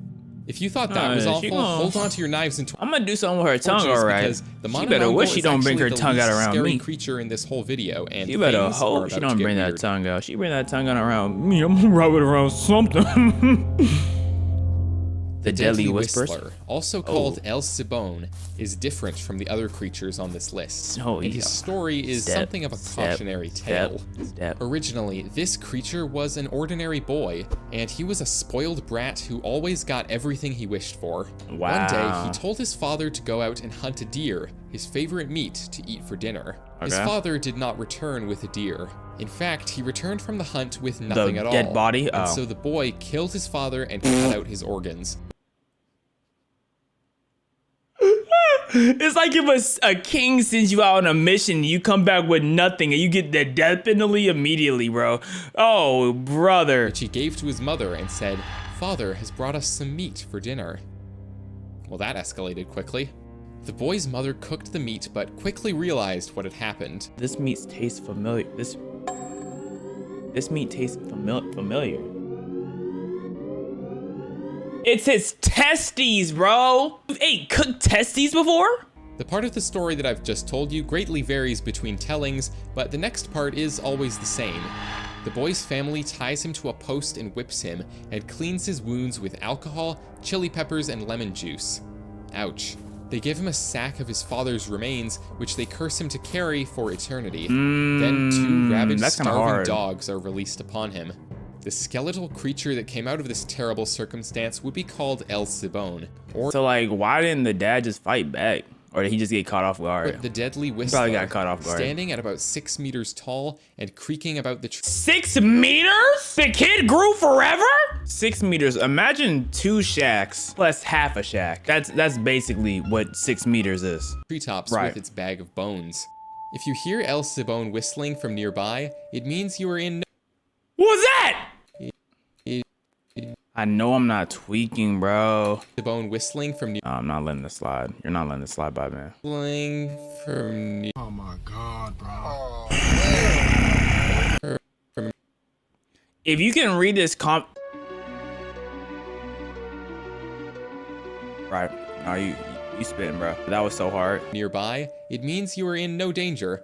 But if the whistling sounds distant, it means that your death is closer than you think. No! It's said that the whistler can appear by your house on certain nights and drop his sack to the ground. What to night, the though? within, Like, what certain nights? By one. If someone in the house hears the whistler outside, nothing bad will happen. However, if he spends the night counting unnoticed until dawn, someone in the house will die. So if he's real sneaky with it, someone dies? Their bones will be added to the bag.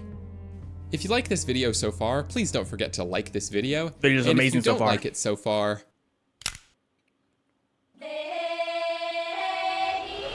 the knuckle chucker, the Naclavi is a sea creature demon coming from Orcadian folklore. That's straight out of Attack on Titan. From the islands of Orkney. No tales describe what it looks like when it's dwelling down in the depths, but an islander named Tamas claimed to have He's an Irish encounter with Scottish the thing man and described its on-land appearance in impressive detail. According to Tamas, the Naclavi has a man's torso attached to the body of a horse as if it were a rider, except like the torso has centaur. no legs. It's just fused with the equine's back. Yep. The man's long arms can reach the ground from where he sits. So he can do atop its push-ups. shoulders is an enormous head up to 3 feet in diameter. 3 feet? The average size head of y'all. Oh, I forgot to mention that the That thing Naclavi has no ugly. skin with black blood pulsating through yellow veins. The horse's Where'd head his has an skin go? enormous gaping mouth that exudes toxic vapors and one single eye burning like a red flame. The creature's breath was thought to wilt crops, sicken livestock, and cause epidemics. What if he's just misunderstood, though? In 1722, one of the islands of Orkney began the practice of burning seaweed for a number of boring reasons, including making soap and glass and improving soil for farming. The point is, the pungent smoke emitted by doing this is believed to have enraged the Naclavi and made it go on a wild rampage, causing plagues. Let's keep it a buck, though. If we really want a one-on-one in the Naclavi, we knocking them out. We taking the Naclavi easily. If we ran the ones, you know what? If we ran the 2v1, me and you versus Naclavi, we clocking his. Ooh. Crops and killing cattle and horses. This disaster seemed to spread to all of the islands in the business of burning seaweed. It's said that, like many sea-dwelling mythical creatures, the Naclavi can't cross borders of fresh water. Of course they So if you're can't. ever being chased by it, just jump across a creek or something and hope for the best. What if I start throwing Up water next at on it? the list of disturbing. If I just start spraying it with some Deer Park. Spray it with Dasani. If you spray with Dasani, it's out of there. He not surviving Dasani. Mythical creatures is right. The Aztec civilization believed that before there was anything, there were these 4 god dudes named these lovely names. Right. Yep. Which I can pronounce. I just don't feel like it right now. Same, twin. Using their godly powers, as gods do, these guys created the water, some more gods, right, and most importantly, Cipactli, a sea monster existing on the cosmic scale that had an insatiable appetite for everything it could get its mouths on. I'll let you know, bro. If I saw Cipactli, I'm peeing in the ocean. You're not about to, he gonna have to worry about this one right here. This creature was so hungry all the time. What the heck is that? Every joint on its body possessed a different mouth. Sukuna? Elbow mouths, knee mouths, knuckle mouths, you name it. Bro trying to tongue you down from the knees? Oh, he's a freak. This begs the question.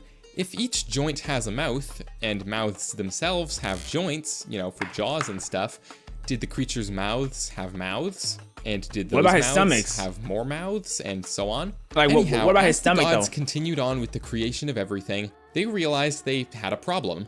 Everything they made would just fall into the ocean and get eaten by Cipactli. Right. So, being gods, they decided they should probably do something about this. But it wasn't as easy as just snapping their fingers now. and fixing the whole thing. Cipactli was so powerful, so enormous, and so hungry that it took all 4 of the original gods to take him down, and one of them lost a foot in the process. Eventually, though, they did manage to kill him by separating his body into 4 sections, one for each compass direction.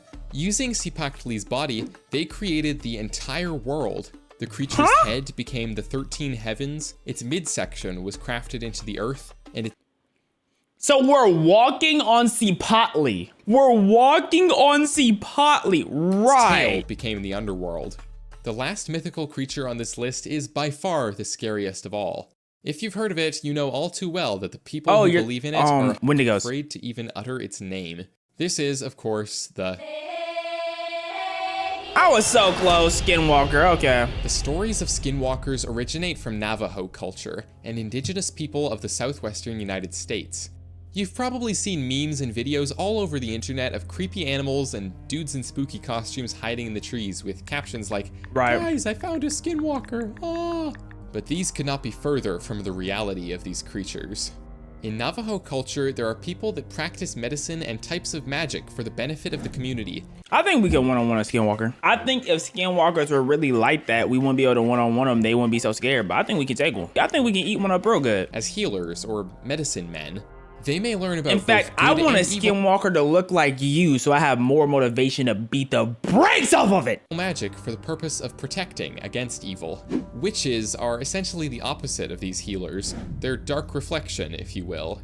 Oftentimes they start out as medicine men, but they use their knowledge of evil magic to hurt others. Yeah, be poisoning the corpses of humans to do their work.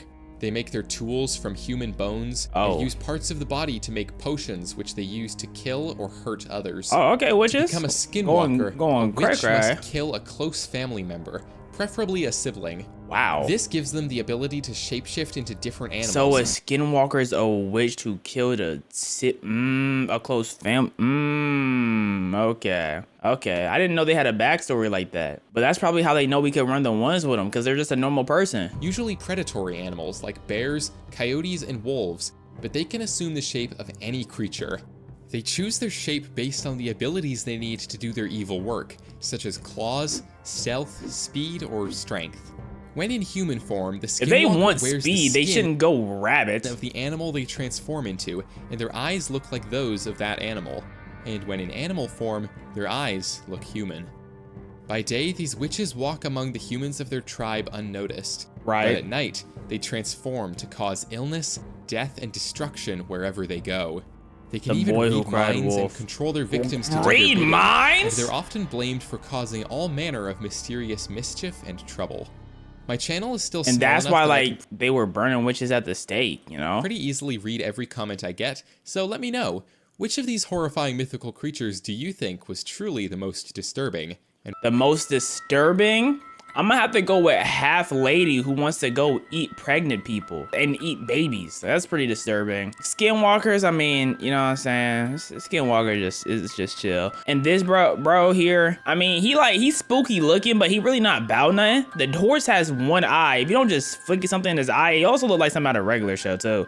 And if Mordecai and Rigby can survive something like this, I can for sure. Horrifying mythical creatures you've never heard of. Here are the most terrifying mythical creatures to ever exist. Again. Wendigo!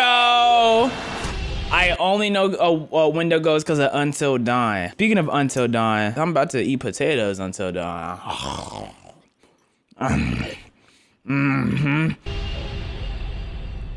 Winters in the Great White North of Canada can be terrifyingly hostile. No. And for the native Algonquin people living there who relied on the wilderness for their next meal, starvation was a constantly looming danger. Okay. In times like these, when the natural food on the land is scarce, a human may be forced to make a grim yet simple choice. Succumb to death, pained by hunger, or eat your friend. A fellow human and be transformed into a Wendigo.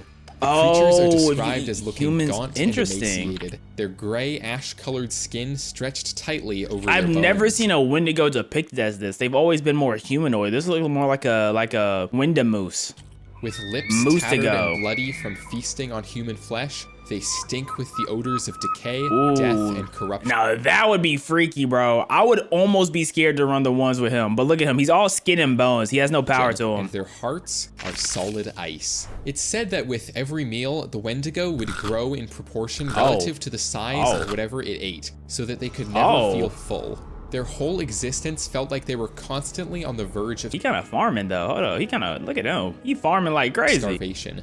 Forever craving the taste of the people they once lived alongside. Interestingly, Wendigo psychosis is actually a term used in modern psychology to describe intense cravings for human flesh, and the paranoia— Wendigo psychosis? That you could become a cannibal yourself. In our modern consumerist society, this isn't something most people have to worry about. People got some crazy intrusive thoughts. You might be with your kid on a stroller and someone glances at your child and they're just thinking like, oh, I want to eat that. Oh, imagine just throwing that child into the oven.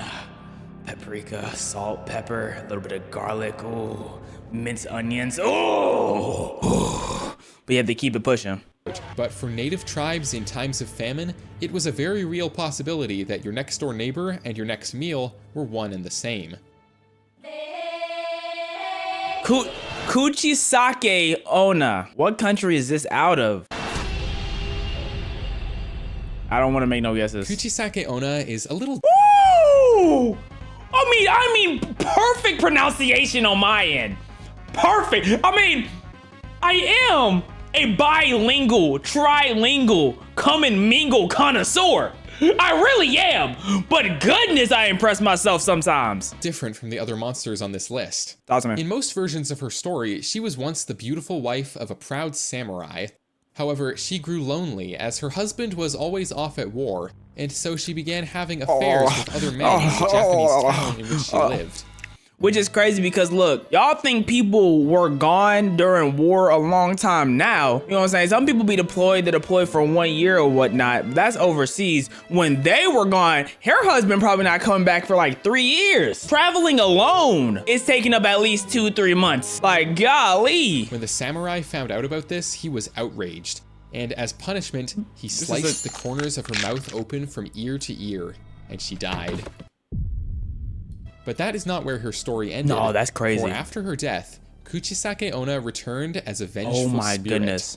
She covers her face with a mask or other covering of some sort, and to most people appears as a completely normal, attractive young woman. They've definitely made a horror game about this. In her hand are razor-sharp scissors as she chooses her victim. They've definitely made a horror game about this. Kuchisake Onna might appear before you and ask you a simple question.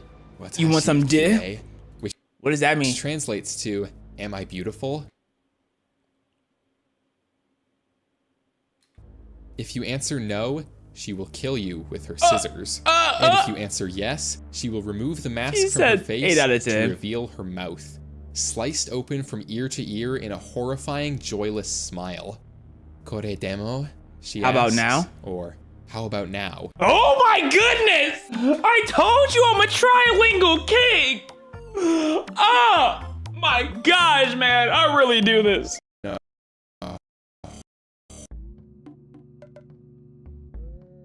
Use the same one too. Oh my, I gotta throw my, hold up, like. How about now? If you answer no, or scream, or try to run, she will kill you. Trying to run is hilarious. And with her supernatural speed, there is no escape for a mere mortal like yourself. And if you tell her she is beautiful despite her disfigurement, then, using her scissors, she will cut your mouth to match her own. So you don't win?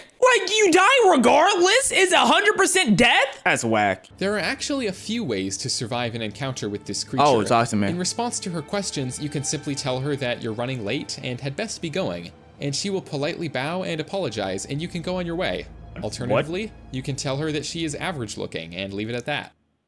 Unlike most big YouTubers, I still try to read each and every comment I get, so let me know what horrifying mythical creatures you'd like to see the next time I do one of these videos.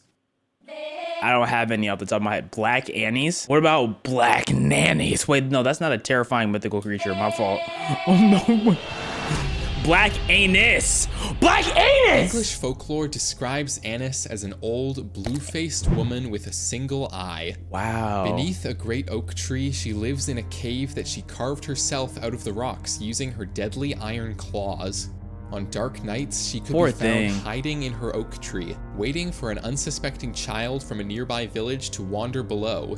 You child hunting? If no victims were forthcoming, Annis would go into the village and reach through open windows and snatch children straight out of— Imagine getting your child snatched by some random anus, bro. Like, go on, go live your life, bro. Stop, get your anus from my child, man. Once she had returned to her cave with her prey, she would skin the children with her iron talons and put their flesh aside for later use. Like the skin stapler. Devouring her flayed victims. From that one horror game. Then, she would sew the skins together to make clothing for herself. It would have been hard if like she was taking like grown men though. You know what I'm saying? Taking kids just makes it kind of you know what I mean? Like if she was taking grown men and then sewing them, that's kind of hard. Black Annis was mostly just a story used to scare children into good behavior through paranoia and anxiety, but she was also more than that. Houses in the town she was believed to inhabit were intentionally built with smaller windows to stop her from reaching through, and an otherwise serious-minded man named John Hayrick wrote a full poem— He said an otherwise serious-minded. That means this is the only situation he's not serious in? Documenting the village's knowledge of the creature, fully believing in her existence himself. Here's the full poem if you'd like to pause and read. When down the plain, the winding pathway falls, from Grenfieldville to Leicester ancient walls, nature of art with imitative power, far in the glen has placed Black Annis Bower. Why is her name Black Anus if she not black? She blue. Why can't she be Blue Anus? Or we just saving the word blue for waffles? I don't know, man. Krasu? Kirisu? I can't tell if that was an eye right. From the folklore of Southeast Asia, the Krasu is said to be the demonic— I got it right the first time. I couldn't tell if it was an eye beside it. It wasn't an eye. Oh my— I'm so good at— She is really flying intestines and face. If the only thing she has is mouth, I know she give vicious head. Lock in, bro. I'm PG, lock in. Spirit of a woman who committed various evil acts in her life, such as infidelity, murder, or drinking the last of the chalky milk. After she dies, the woman's sins cause her to be reborn as the demonic Krasu, which appears as a woman during the day and can walk among humans unnoticed. Right. By night, however, the Krasu is able to detach its head from its body and fly off into the night with all of its internal organs dangling from its neck. The heart, liver, lungs, stomach, intestines, and the rest all out on full display. The Krasu's favorite midnight snack is, unfortunately for you, the flesh of humans. If you don't go and swing on, it's literally floating intestines. If you don't grab her intestines and start eating it, oh, she's coming at me with flying lungs. Like, snatch the lung off, man. She'll fly around in search of unsuspecting children. How is she flying? When she can get them, pregnant women, because it's a 2-for-1 special. Why is she going after kids again? Though sometimes she'll just extract the fetus and go. You can protect yourself from this creature by putting up some spiky fences or plants to guard your house, as the Krasu's dangling organs might get stuck in them. If the head cannot return to its body by daybreak, the creature will burn up in the sunlight. She's a skeleton. Vitala?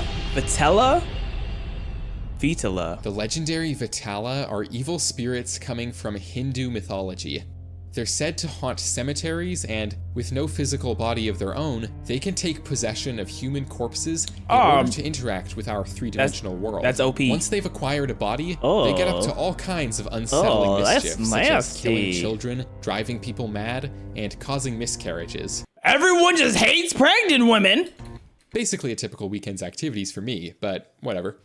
These spirits do evil things because they are the tormented human souls of those caught in the space between life and the afterlife, with nowhere to go from there unless someone performs their funerary rites to set them free.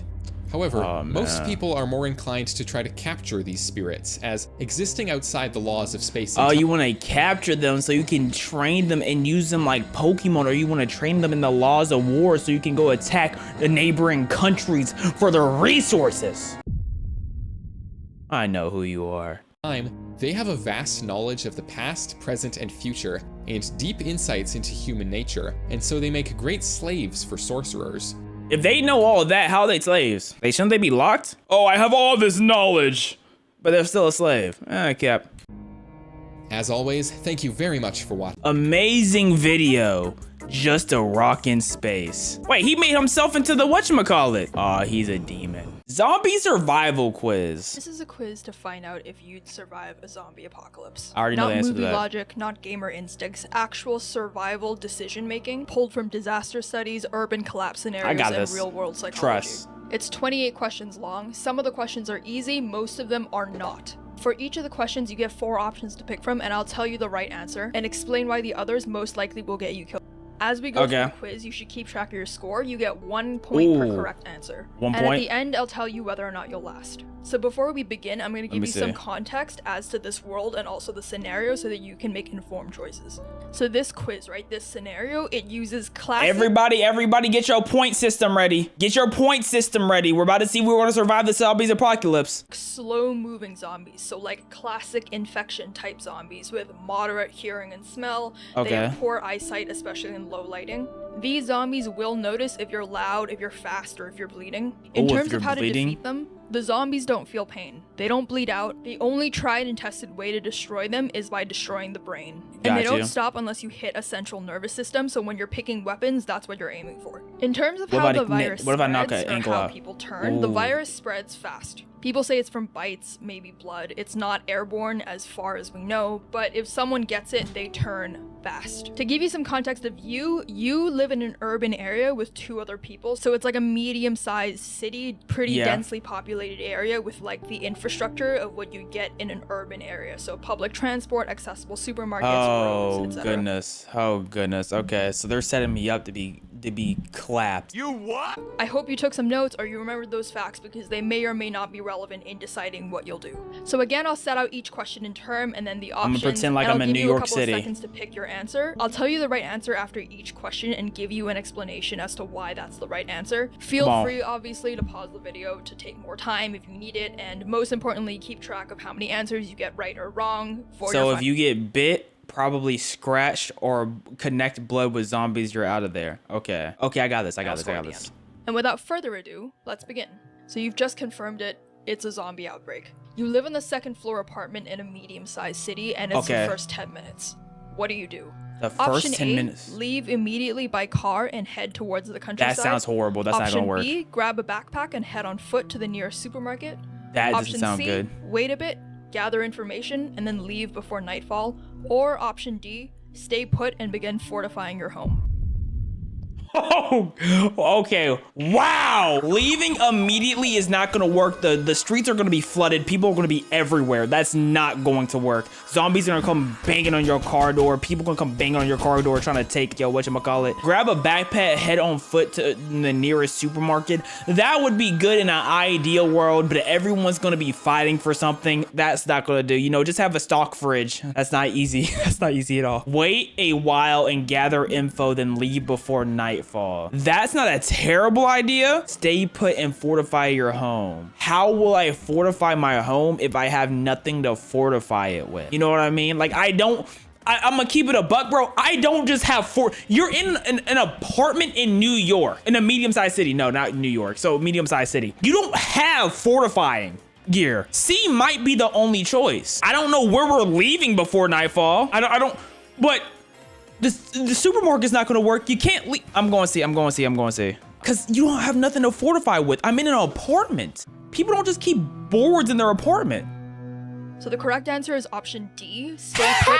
Ow! Fortify with what? Do y'all just have boards in y'all house to fortify with? What am I fortifying with? I'm in a medium city in an apartment room. Like, does it mean just like start moving things in front of the door? Is that fortifying? Moving the couch in front of the door? Is that what is fortifying? Maybe I'm thinking too hard. You know what? Begin fortifying your home. So the reason that this is the right answer is because leaving in the first wave is often one of the riskiest things that you can do. During the first wave of an outbreak, infrastructure. And y'all have to remember, chat, in this situation, I have to remember I'm not me, so I'm not going to be built different, right? In real life, one of the first things I'm doing, I'm going to get on my motorcycle and I'm just swerving through traffic, swerving through lanes, going to the countryside, right? But that's me in real life. But I have to remember, you're just your average Joe. You're not Waka Waka Boom V2, okay? Remember that. Basically instantly. The roads are full of accidents and abandoned cars. Emergency services are overwhelmed or completely gone. And if you're in a vehicle, you're likely going to get stuck. And if you're on foot, you're probably going to be exposed. Another reason to stay put is because you have more control at home. You know your layout, your entry points, and what you have at home. You're able to block doors, ration supplies, and also reduce noise. I think what hoed me was the fortifying part. If it would have said stay home and wait, I would have been like, that makes sense. Fortifying, I think I took fortifying too literally. Cause what I would do if I'm an average Joe is I'm staying at home. I'm not going out, right? I'm not going out. But if I'm staying at home, I know I don't have nothing to fortify with. So that's why I'm thinking of leaving. Staying put has fewer variables and more you can control, and there's also just less visibility to the outside world and its threats. Public spaces during this time are basically chaos zones because supermarkets and gas stations are early hotspots for violence, looting, infection spread. The majority of people that die early in disaster events do so because they go out thinking that they can grab more supplies. Another reason to stay is because waiting often gives you more information. In the next 12 to 48 hours, you'll learn what's happening, where to go or avoid, and whether there's an organized response. And so people who leave immediately often walk into blind danger. The only exceptions where leaving might be the right choice is if your building is actually compromised, like if there's an infected person inside and there's no way to secure it, or if you have a clear escape plan with pre-packaged supplies and like a safe destination, or I'm pretty sure one of the things she just said was gathering information was a good thing to do for 12 to 48 hours. For example, there's a glass storefront, or you're on the ground floor, or if there's wide entry points. But other than that, the safest thing to do is to stay and fortify and wait. So you've decided to stay put and ride out the first wave in your apartment. You've locked the doors, you've pulled the curtains, and you've confirmed it's a real outbreak. What's the smartest next move? Option A, start moving heavy furniture to block entry points. I thought we were already doing that since we fortified. Option B, fill bathtubs, sinks, and pots with clean water. That's not a terrible idea. Inventory your kitchen and make a ration plan. Or option D, turn on the news and call your loved ones for updates. Why can I not do all of these? No, okay, now this is nitpicky. This is very nitpicky. Because what do you mean I can't start? I can turn on the bathwater and then start moving furniture immediately. Remember, you're in an apartment. Your area is not huge. I'm running the bathwater, then moving my couch, right? I have to go B. I have to go B. Water's the most important thing. I gotta go B. There's no way it's not B. The correct answer is option B, fill all possible containers with clean water. So the reason this is the right answer is because in disaster scenarios, especially when infrastructure is unstable, water is often one of the first systems to fail. City water might stop flowing or become contaminated within hours of an outbreak. And since you're at home and you have a bathtub, bathtubs can act as large reservoirs for washing or flushing, and pots, bottles, and kettles are drinking water reserves. Because the power might cut out at any time, this is definitely the most— washing. It's a zombie outbreak. I'm not washing nothing. Every piece of water around me straight for drinking. Oh, Waka, where's the poo gonna go? Where was the poo going before we had sinks and baths? On the floor. I'm not wasting my drinking water. It's an important thing to do, and you should fill any container while the water pressure is still on. So why are the other options not correct? So option A, if you barricade, this is important, but time-sensitive utilities come first. For option C, ration planning, again, this is smart, but no food is a problem in 3 days, while no water is a problem in the first day. And option D, turning on the news and calling your loved ones, that sounds useful, but communication noise risks attention, and you can also gather that information after. If I'm calling my loved ones, I'm telling them like, hey, I'm not making it. I'm not toughing this one out. I love y'all, but I'm jumping out this window. I'm not dealing with this. Securing the basics. Okay, so it's 15 minutes in, containers are full, the pressure is dropping, the power is still on, but it could cut out at any moment. What's the smartest next move? Option A. Wait, containers of full power is still on but could cut. What's inventory food in order of perishability and set ration sizes. Option B. Stand on the balcony to gauge how many people are on the street. Option C. Drag a bookcase against your front door for extra bracing. No. Or option D. Write a visible note on your front door saying alive inside, uninfected. No. A is the only A or C. But I'm gonna go with A because why do I need to stand by the balcony and see people on the street? They don't need to know I'm there. That's why I'm not going with D. If people know I'm there, they're gonna try to raid in and take all my water and maybe even take my poop that's on the floor. I might need to eat that. Drag a bookcase against your front door. That's option 2 for me. In case help comes. So the correct answer here is option A, inventory and ration. Yeah. So the reason that this is important is because a calorie plan prevents panic eating and also using fridge power while you still have fridge power. Option B is incorrect because this makes you a visible target. Your silhouette against the sky is bait for both infected people and opportunistic survivors, and it's not worth the risk this early. Option C, bracing the door, is not wrong, but it's slightly premature. You're still going to want flexibility to move between the rooms and also possibly scavenge from your neighbors or adjust sound or light control. And option D, the front door note, this might emotionally feel smart, but ultimately it's a liability. Yeah. This is because it draws attention to your apartment and it also Give me gives that away point. the fact that how many points y'all got? Alive inside and likely with resources. I got 2 points. It also just increases your risk of being targeted by desperate people, and there's no guarantee who reads this note. So you're an hour into the outbreak, the supplies are counted, you share the space with your 2 flatmates. What's the next priority? Option A. Oh, I'm sharing space? That ruined my whole plan, bro. What do you mean I'm sharing space? One of them gonna have to get 8. Establish a silent alert or knock code for movement inside the flat. What?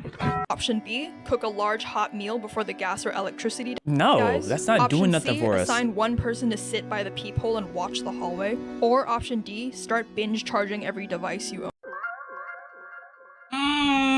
But like when cell towers go down, the device won't really matter. I'm not going D, bro. I'm not going D. Establish a silent knock code for movement inside the flat. Assign one. Okay, so I feel like in order of things that make sense, you can't do the peephole thing until you have an established code, right? So C is out of there. Start binge charging. If cell towers go down, it's over. That's not a priority. That's out of there. Cook a large hot meal. What the hell were you thinking? Is A. You better not hold me with any other one. So the correct option is option A, to have a silent alert system. Give me that point. So the reason this is the right answer is because having discipline in how you communicate can stop accidental shouting, accidental noise, and door opens later. Hot food and device charging. I have to share a poop floor with 2 other people. But all of these other things can wait until rules against loud mistakes, which are potentially fatal mistakes, are put in place. Okay, so you're now 2 hours into the outbreak. Communications are set and it's still quiet outside. What do you do next? Option A, pick one windowless interior room as the fallback or the sleep space. Option B, clear the hallway outside your unit of any loose objects. Clear the hallway outside of any loose objects. What is that? What does that Option C, entail? start boiling tap water to sterilize it while power remains. Or option D, spread your stored water containers across different rooms in case of a breach. Oh no. Okay. Let's try to eliminate it. Select one windowless interior as a fallback or sleep space. Get that out of here. I'm not worried about sleeping, bro. I'm not sleeping first day. Clear the hallway object outside. I don't even know what that's trying to tell me. I'm cutting B out. Start boiling tap water to sterilize it while power remains. What is that doing for me? Like at that moment in time, it's quiet outside. What is that doing for me? Spread your stored water containers across different rooms in case of a breach. If we get a breach, are we not cooked regardless? C or D? But I just don't see C helping me, bro. I don't see C helping me right now. I'm going D. I'm giving myself that point already. I know it's D. So the correct option here is option A, designate. What the hell were you thinking? No, I'm not. No. Designate a sleeping space.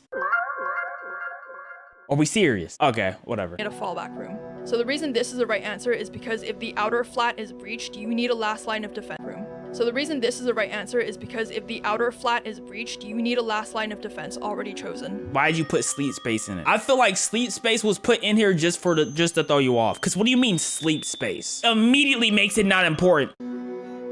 So the correct option here is option A, designate a fallback room. So the reason this is the right answer is because if the outer flat is breached, you need a last line of defense already chosen. So this is about prioritizing worst case preparedness before it's too late. By the 2-hour mark, we're assuming you've already secured water, you've already locked down and you've gone dark, and also the initial chaos has passed, but stability is still fragile.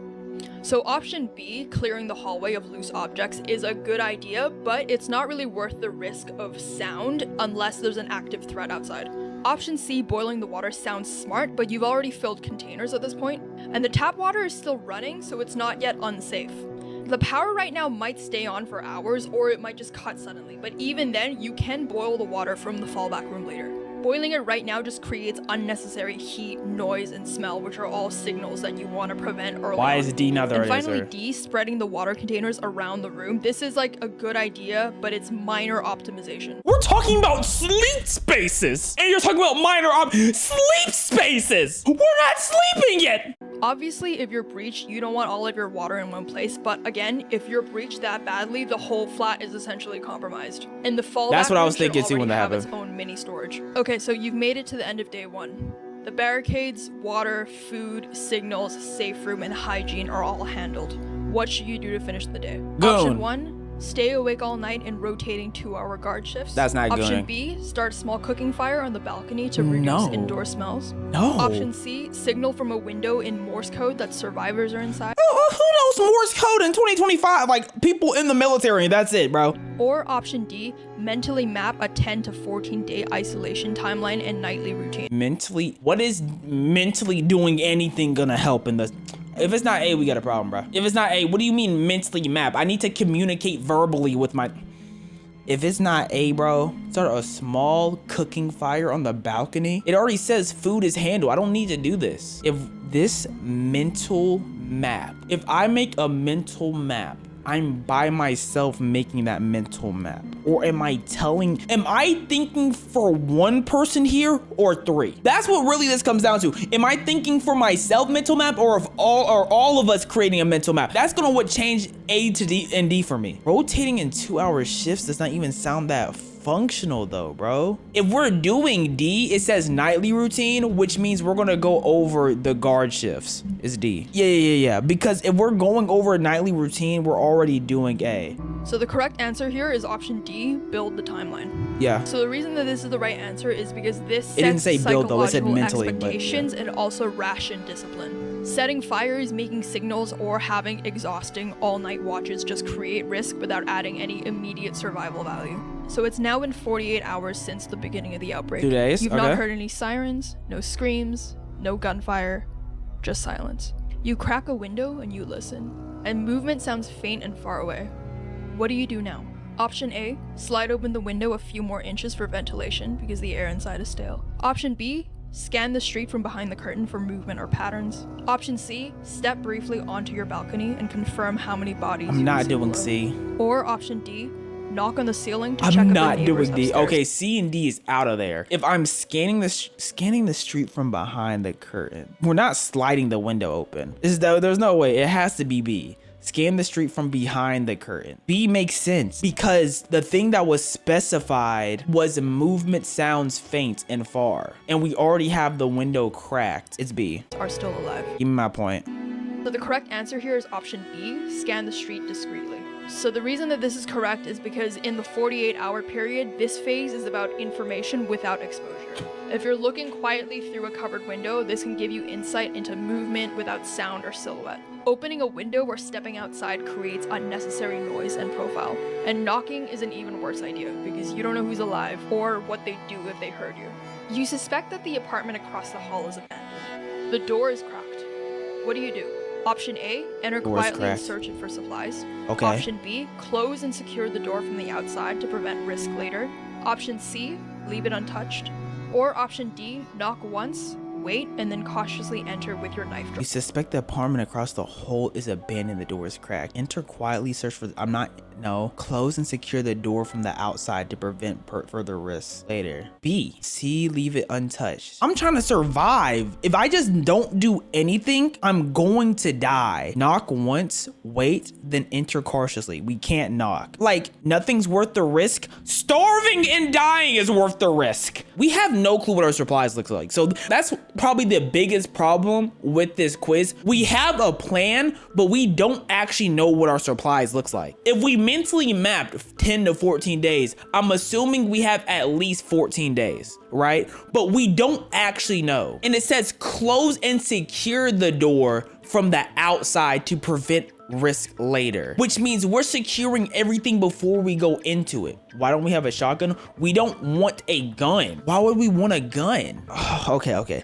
D is gone, right? Enter quietly and search for supplies. That's super risky. Close and secure door from the outside to prevent risk later, because there could be a zombie in that room. So if we close it, we can prevent the zombie from, if we close the door, we prevent the zombie from coming out, because we're going to assume they can't open doors. And also, if we close it, nothing goes wrong if you close the door. Nothing goes wrong if you close the door. What was that? Answer the last one. The last one was B, right? I just want to make sure the last one was B. Okay. If you leave it untouched, you don't want to leave the door open. It gotta be B. You don't want to leave that door open. You don't know what's coming in and out. Gotta be B.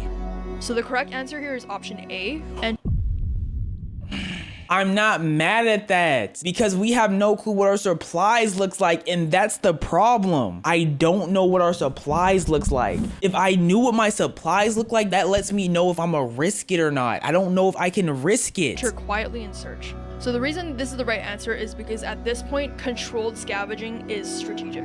If a room is clearly empty, it's better that you take its resources before someone. What do you mean it's clearly? It's a cracked door. That means someone or something was or could be there. That's not, no, horrible explanation. Clearly more desperate does. Avoiding all unknowns also isn't sustainable long term. Don't I knock, agree with that. Don't announce. Don't waste the opportunity. At night, you hear footsteps and whispers. But why is B wrong? Secure the door? Okay, whatever. Outside your apartment door. It's clearly human. What do you do? Option A, stay completely silent. Don't move. Don't make noise. Option B, whisper to your group to grab weapons in case they come in. Option C, make a deliberate sound to show that you're at home and you're not worth breaking in. Or option D, wait for them to move on and then open the door quietly. Yeah, all right, B. If it's not B, bro, we're gonna have a serious problem. We hear whispering. We can't stay completely silent because we hear whispering, so we know it's a person. We know it's a person and that they want to break in. It has to be B. To check. It has to be B, bro. Don't do no BS, Siri, dog. So the correct answer here is option A. Okay, sure, buddy. Okay, explain this one to me. You're gonna have to tell me how. Stay silent. So the reason that this is the right answer is because this isn't the time to act. Silence is your defense. It's not the time to act. You mean hearing people whispering outside our door? It's not the time to act. By the time you want to act, it will be too late. No, you're wrong. If they're looters, they'll avoid resistance, and if they're panicking, noise can make them choose your door. If they're infected, sound draws them. If they're... Wait. Silence is your defense. Explain. If they're looters, they'll avoid resistance. If they're looters, they'll avoid resistance. Based off of what? Is it because our door is barricaded? Is that why? Because if you came out and said right now, because our door is barricaded, maybe it's because our door is barricaded. That gotta be the only reason. If they're panicking, noise can make them choose your door. If they're infected, sound draws them. You only move if they try to enter, and even then, you don't speak. Your flatmate whispers too loudly during a routine water check, and you hear a muffled groan from somewhere in the hallway a few minutes later. What do? Option A, kick out the flatmate and live. Take a position at the door with a weapon in case someone comes through. Option B, quietly relocate everyone to your fallback room and lock the door. Option C, tell them to stay put and go investigate alone while it's quiet. Investigate alone, option sure. D, whisper sharply at them, telling them to shut up and listen. Bro, B. I've chose B 3 times in a row, right? This is the 3rd time I'm choosing B in a row. No, I've chose B 4 times in a row. Somehow the last one was wrong. It wasn't wrong. In fact, the going into the room quietly, in fact, honestly, I've been right 4 times in a row, but I've been right the last 3 times, but I've been hoed. It's gotta be Vera. Take position at the door with a weapon. Remember, grabbing the weapon is the last thing you want to do. You don't want to grab the weapon unless something's breaking in. Remember that. Tell them to stay put and go. No, that doesn't make sense. Whisper sharply, like, no. You don't want to whisper. That's dangerous. So the correct answer is option B, relocate to the fallout room. So the reason this is the right answer is because containment is the protocol here. Fallback spaces exist for this reason. You don't split up, you don't go hunting, and you don't escalate anything. This is defensive discipline. Move to the stronghold and listen. If nothing happens, then you wait. And if something breaches, you're ready. You overhear a broadcast on a still working radio.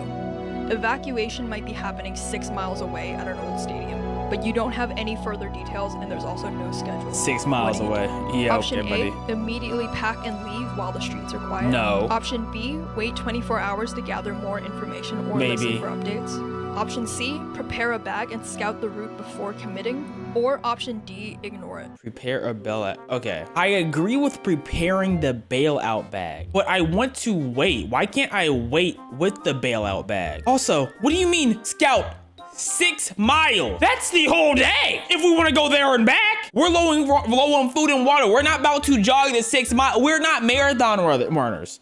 We don't do this. We don't run cross country. It gotta be B. So the correct answer here is option C, which is prepare to move, but don't move just yet. So the reason this is— What do you mean don't move? It says scout. It says scout. How do you scout the route? So what am I scouting? The single block that I can see from my apartment? Is that what I'm scouting? Is that the scout? 1 block compared to 6 miles? Move, but don't move just yet. So the reason this is the right answer is because if you leave now, you risk walking into chaos or nothing at all. But ignoring it completely is also a gamble. The right call here is controlled contingency. You should prep a bag. So what about the 24 hours? It's the prep the bag part. That's what sold us. Okay, guys, I want y'all to understand. From what I'm understanding, option B and C are the exact same thing. One just has the bag prep. That's what it sounds. It sounds like they mean the exact same thing, but they use different verbiage to throw us off because it sounds like they're the same thing. She meant scouting like look out the window. Dog, were we not gonna look out the window if we didn't get a radio call telling us to? Come on, bro. Watch for signals and then assess the route. Okay, so you've gathered your bag and now you have to choose one weapon to take when fleeing the apartment. What's the smartest grab? Option A is a long crowbar. Option B is a short machete.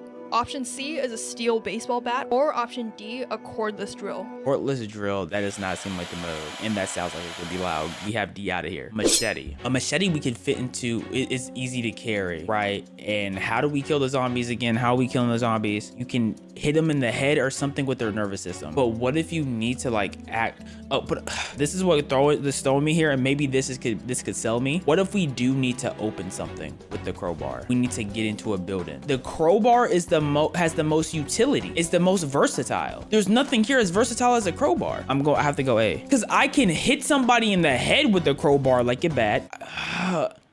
I think it's A or B. If it's C or D, I'm gonna be mad. If it's A or B, I won't be mad. If it's C or D though, I'm gonna be pissed.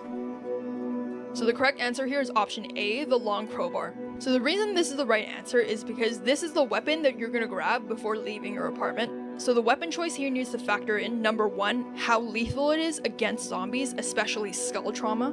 Number 2, utility in the field, so how it works against doors, fences, or breaking into places. Yes. Number 3, durability and portability.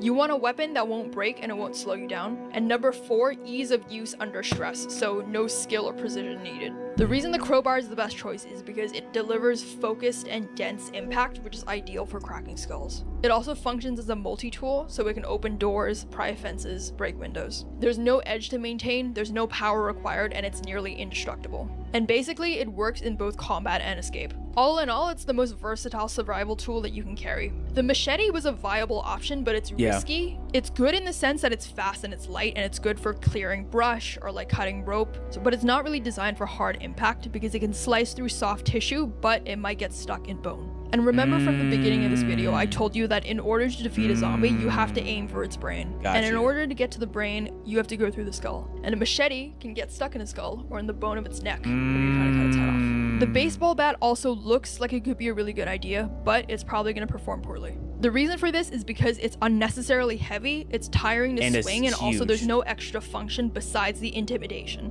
Bats also often glance off of bone, so it's actually not great for cracking skulls, especially if you're swinging at a bad angle. And the cordless drill is wrong because this might sound like a really good idea, but drills are not going to be lethal unless it's precisely placed. It's also going to require 2 hands, close contact, and also, most importantly, electricity and battery power. And once it's dead, it's useless. It did not sound good at all to me. There's no extra utility or intimidation value to it. You now go into your kitchen for a secondary weapon.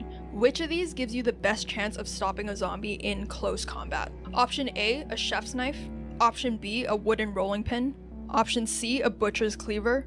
Or option D, a screwdriver. Screwdriver. Easy. Played too many games. Easy. So the correct answer here is option C, a butcher's cleaver. So the reason this I guess I never played enough games. I guess I did not play enough games. This is the right answer is because a cleaver has the mass and blade thickness to damage a skull with short range strikes. The chef's knife is most likely going to be too thin and it risks snapping or getting stuck. I'm not and mad. the rolling pin, I've never used a butcher's knife. I have no clue how sharp a butcher's knife is. So she could very well just be spitting the truth. I don't know. I'm not mad at that one. Probably too light to do real damage. And The as I said with the bat, seem most likely it'll bounce very or glance easy. off bone. The screwdriver here could be good because it could puncture, but it'll probably only go through soft points and you need perfect aim under pressure. Therefore, it's not the best option. It is so you've packed our small bag. And a local broadcast says that evacuation teams are moving towards a nearby stadium within the next 48 hours. What time of day do you plan to move? Option A, leave just before dawn. Option B, leave in the middle of the day. Option C, leave after dark. Or option D, leave right away. We don't want to leave at dark. Just before dawn or in the middle of the day? Just before dawn so we're not caught in the middle of the nighttime. If we leave in the middle of the day, we might get caught in the middle of the night on our way there. That's the only thing I could think of. So the correct answer here is option A, leave just before dawn. So the reason this is the right answer is because leaving right before sunrise gives you both enough light to navigate without drawing too much attention, while most threats, either human or zombie, are less alert. Night travel is not a good idea because it increases the risk of tripping, noise, or panic, and broad daylight also makes you way too visible. So you've exited your apartment and you're making your way towards the stadium. Before seeing any zombies, you spot a group of 3 scavengers near a parked car. One is searching the trunk, another is standing lookout, and the third is carrying a pipe. They haven't noticed you yet. What do you do? This is Option tough. A, This is approach tough. calmly and ask if they've seen safe zones. This is tough. Option B, stay low and observe from a distance before deciding. Option C, circle wide and avoid contact entirely. No, or it option can't be D, C. follow them quietly to see where they're heading. It can't be C or D. It can't be. C, I feel like if we avoid them completely, they're going to be able to spin on us. I feel like they'll be able to spin on us and then we're cooked, right? If we completely avoid them. A, they might be a little pipe happy, bro. I feel like A is asking for conflict. I need to see the situation from afar type of guy. You know what I'm saying? I'm an observant type of guy. I'm choosing B. This is why we left at dawn in the first place, so we can be extra cautious. That was the whole point. We're not gonna follow them because if they notice us following them, that could create conflict. It's 3-on-3. Come on. So the correct answer here is option C, avoid contact entirely. So the reason this is the right answer is because a wide detour keeps your location, your supplies, and your intentions secret. Early survival states that stealth is more important than alliance building. Option A, approaching So watching them from a distance isn't stealth. calmly is not the right answer because in early outbreaks, strangers are often scared and hyper-reactive. There's also no trust networks established yet, so it's more likely that they'll escalate or become violent or betray you. Option B, watching from a distance, gives you intel, but it burns time and it also risks you being spotted if It's dawn though. That's why they sweep their surroundings. And if they see you I first, feel like if we avoid them and we circle, I just feel like we're gonna get snuck on. you lose initiative. Option D, following them, is also not the best answer because stalking unknown people is risky and you could walk into their base or another group. There's no true incentive to doing this early on, and if you're caught, you're seen as a threat or a potential ambusher. So on your route, you end up crossing rooftops using ladders and fire escapes. On the next rooftop, you see a zombie standing on the far ledge. It's facing away and it hasn't noticed you yet. You need to cross that roof to reach the ladder. What do? Option A, move slowly across the rooftop, hugging the wall and staying silent. Option B, throw a bottle into the street below and lure it off the edge. Option C, try and sneak up and attack it with your crowbar. Or option D, Wait for it to wander off before attempting the crossing. Slowly across the rooftop, hugging the wall, staying silent. This is not a complete action. We have to get to the okay, like in a perfect world, A makes sense, but let's go through all of them real quick. Throw a bottle into the street. That sounds like a horrible idea because that's just gonna attract more zombies. C, sneak up it and kill it with your crowbar. Like, that's the video game answer. That's the answer I would feel safest with, but that can be loud, I guess. Wait for them to wander off. We're short on time. So if you're consistent in saying we're short on time and we don't want to create loud noises or create conflict, it has to be A. But if you somehow flip this around to being D or C, I'm a flip. It has to be A. So the correct answer here is option A, okay. Move silently across. Okay. So the reason this is the right answer is because at this point, the zombie hasn't seen you yet. You're not blocked and you don't need to engage. Right now I'm at 3, 4, 5, 6, 7, 8, 9. I'm at 9 points. Stealth here minimizes all risk. Option B, throwing a bottle, could work if you were on the ground, but since you're on a rooftop, sound travels unpredictably and also it could just alert more zombies below. Sneaking up to attack it is also not necessary since it hasn't noticed you yet, and it also puts you in close quarters with no backup plan. Yeah, Option D is potentially a good idea, but waiting could take forever and it wastes daylight while giving up control. You're cutting through a narrow alley and about 30 feet ahead, you see a zombie. It hasn't noticed you yet, but it's directly between you and the exit. There's an open side door to your left, a dumpster you could climb, and also a loose pipe on the ground nearby. What do you do? Option A, pick up the pipe and confront it before it We already have a crowbar. What do we need a pipe for? Option B, go into the side door and barricade it behind you to wait for a better moment. What? Option We're C, not waiting. Climb the dumpster, toss a small object away, and misdirect the zombie away from the exit. Or Doesn't option sound D, terrible. dash past the zombie now while there's still distance. C. Yeah, C is the only one that makes sense. I don't need that pipe. Step to the door and barricade. We don't have all day. So the correct answer here is option C, use elevation and misdirection. So the reason this is the right answer is because it has the best combination of both control of the situation and also momentum. Here, you're staying away from the action and you preserve your forward route, but you also don't trigger aggression. And you might be wondering now why a sound distraction is the correct answer in the alleyway, while on the previous rooftop question, I said that sound is unpredictable. Well, This is because in the alleyway, you're in a contained space. So there's tight walls and there's short distance, and you can also see the zombie and it hasn't seen you yet. So here you're actually able to direct noise without just hoping that the zombie will react like in the previous question. And you have immediate visual feedback on how the zombie responds. And most importantly, you have escape options such as a dumpster, side door, or a fallback path. Essentially, sound is a good tool here because it's in a space that's controlled, tight, and you can control. Sound is dangerous on a rooftop in the previous question because that's a high exposure space. Like, bro, what? What am I offer no talking cover. about? You can't see what's in surrounding buildings or below you, and a thrown bottle creates echoes, which could travel downward and it could trigger zombies or other people on the street or in nearby buildings. Option A, fighting the zombie, is not the right answer because this is still too risky. You don't know if there are other zombies nearby or what's behind the zombie, and weapon or not, confrontation when you don't need to is high failure rate unless you're cornered. Option B, going to the side door and hiding, is a valid survival option, but you're now stuck in a closed building with its own unknowns inside. There's also no guarantee that the zombie will ever move on. So this option isn't wrong, but it's also not the best option. Okay. And option D, sprinting past, is also risky because one wrong move and you could get grabbed. You turn a corner and you see another survivor. They're alone and they're sitting on a curb. From your first glance, they don't look injured. What do? Option A, approach slowly and ask if they're headed towards the stadium. Okay. Option B, cross to the other side and keep walking without making eye contact. No. Option C, turn back and take a longer route. No. Or option D, make brief eye contact and nod. And then we're not doing B. Take a longer route? No, it's 1v3, bro. If something pops up, we take them off. It's A or D. Make brief eye contact, nod, and keep moving.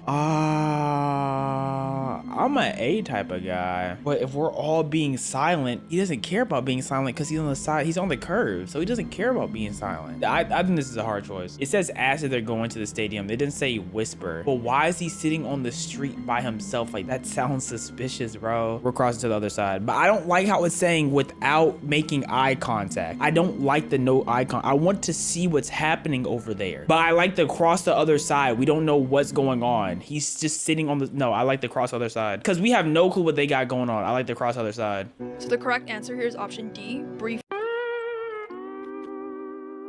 I truly just don't know why I would do D at all. Like, why would I don't see a situation why I'm making eye contact and nodding if there's nothing else to be said. What am I nodding at you for? It's the eye contact part, bro. That's it. It's literally just the eye contact part. This is the right option if it's eye contact, but because it's not, it makes it D. Eye contact and keep moving.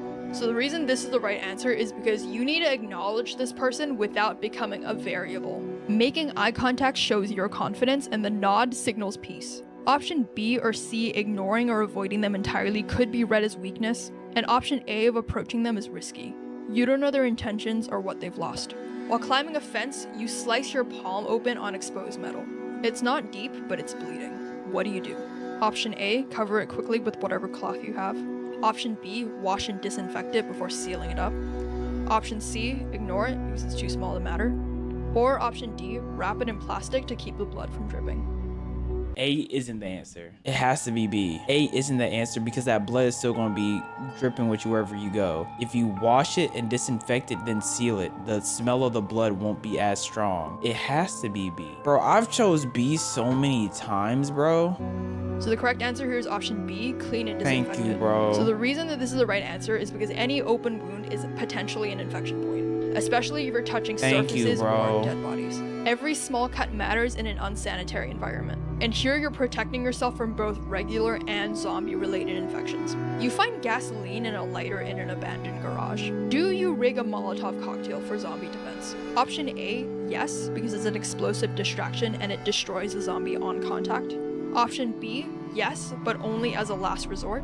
Option C, no, because fire spreads unpredictably and it draws attention.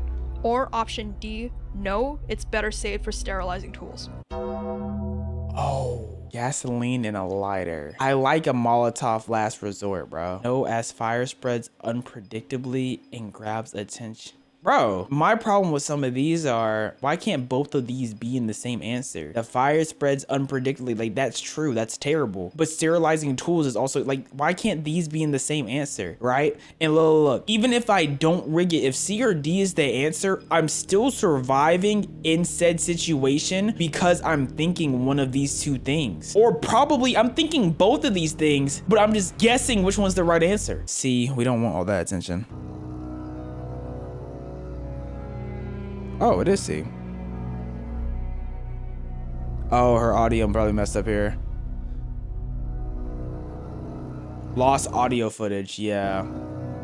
Fire rarely instantly kills zombie. Yeah, I was about to say instantly kills is kind of crazy. If in small areas, bad. Yeah, okay. Give me my point. That gas is better sterilizing for tools is true, but it's not the best answer in the scenario. And then, like, that's the problem. Like, it's not the best answer, but a good enough answer is still survivable. You're taking shelter in the back room of a corner shop when your route was blocked. It's a small space with one door, no windows, and a zombie has just stumbled in from the front. Inside this room with you are a metal drawer, a kitchen knife, duct tape, and a narrow closet with... You're taking shelter in the back room of a corner shop after your route was blocked. It's a small space with one door and no window, and a zombie has stumbled in. Ladder wooden doors. You have seconds to react. What do? Option A, tape the knife to a broken broom handle and prepare to fight. What? Option B, no. Hide silently in the closet and hope it passes. Maybe. Option C, climb onto the metal drawer and prepare to strike from above. Or option D, make noise to lure the zombie fully in and then try and slip behind it and escape. I don't like B. It's 3 of us. Why don't we jump him with the crowbar? What was the point of the crowbar and the machete or the butcher's knife if we don't just blick him with that? Climb onto the metal drawer and prepare to strike from above. That sounds very tedious. Make noise to lure...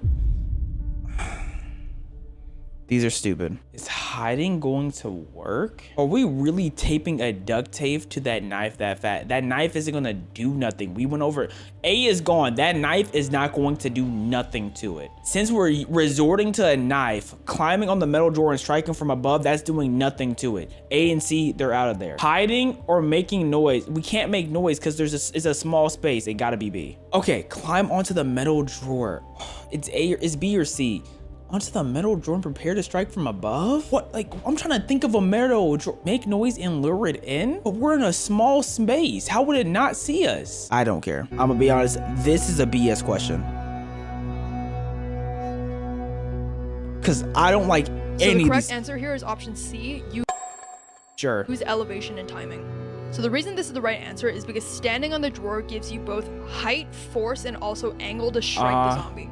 Sure. As established before, these zombies are slow moving, so if you wait for it to enter and then drive a downward strike where it counts, this is probably your best bet.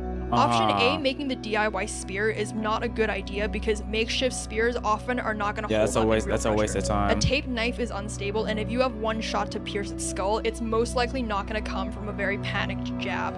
Option B, hiding in the closet, is normally a good idea, but again, this closet has slatted doors and the room is too small. Slatted doors. Yeah.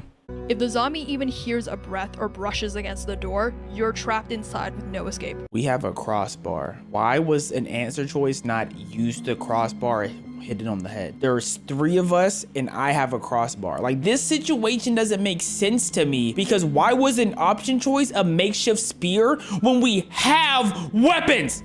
And option D, luring the zombie in and slipping past, could work in a bigger space, but not here. As mentioned, it's a small room and you can't circle one in a small room and you have no idea what's waiting outside. Okay, I'm giving myself the answer because my answer would be to kill it with a crowbar, but that wasn't an answer choice.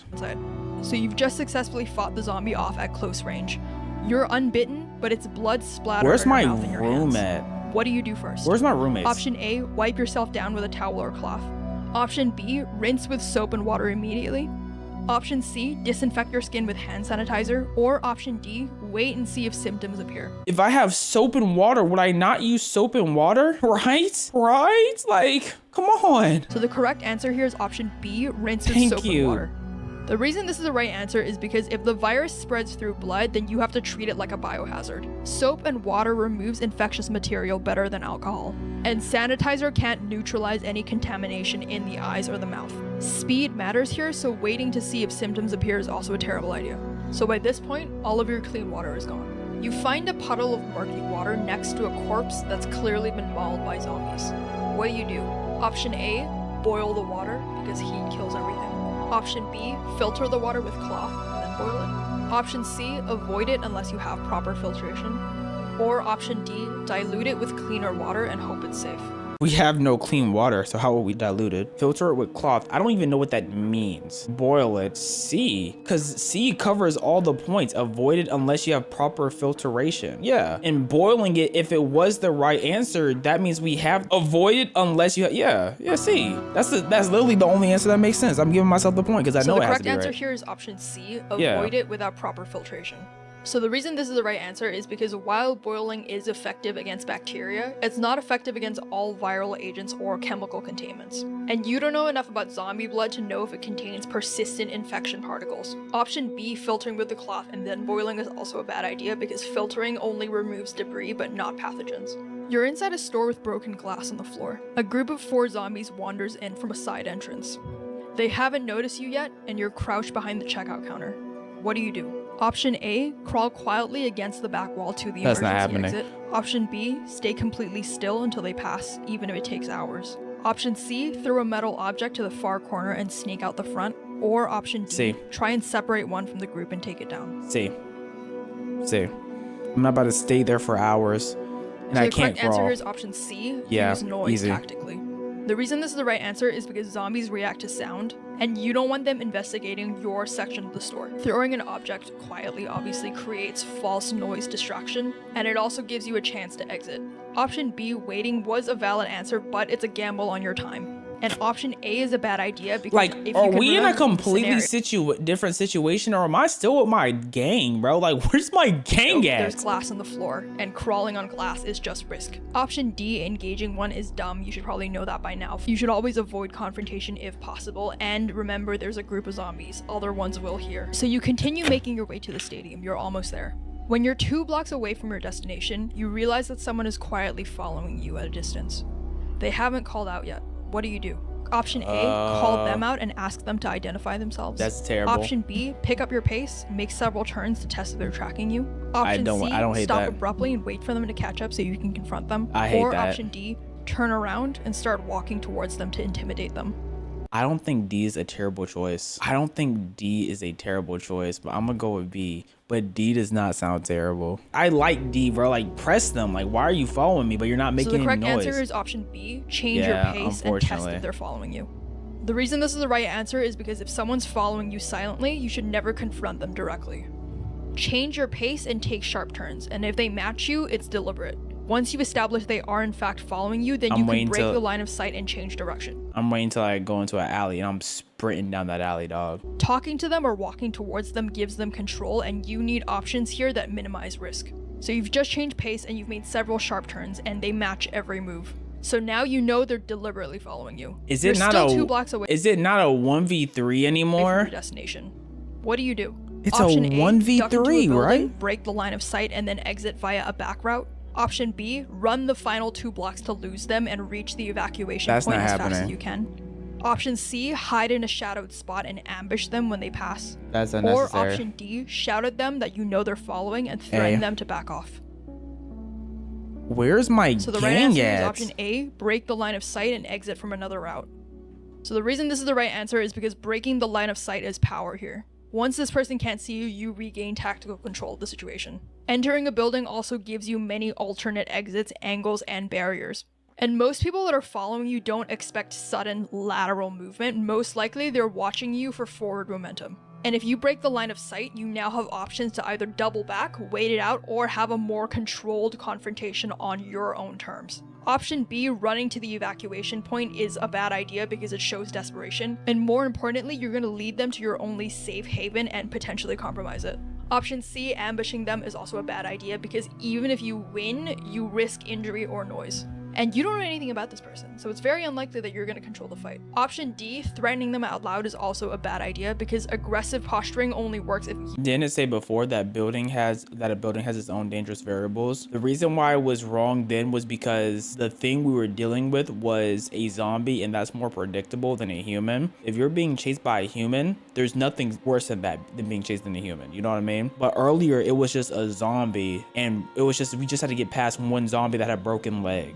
Let's imagine this. You're in an alleyway, right? Would you rather be with a zombie that has a broken leg or a human? A fully functioning human. You're going to choose a zombie. You have leverage in the situation. Otherwise, you're escalating a situation where that person might feel cornered or it provokes violence. So you've successfully evaded this person and you're now 1 block away from the evacuation zone. A lone zombie is blocking the gate entrance. It's slow, but it's fully alert and squarely in your path.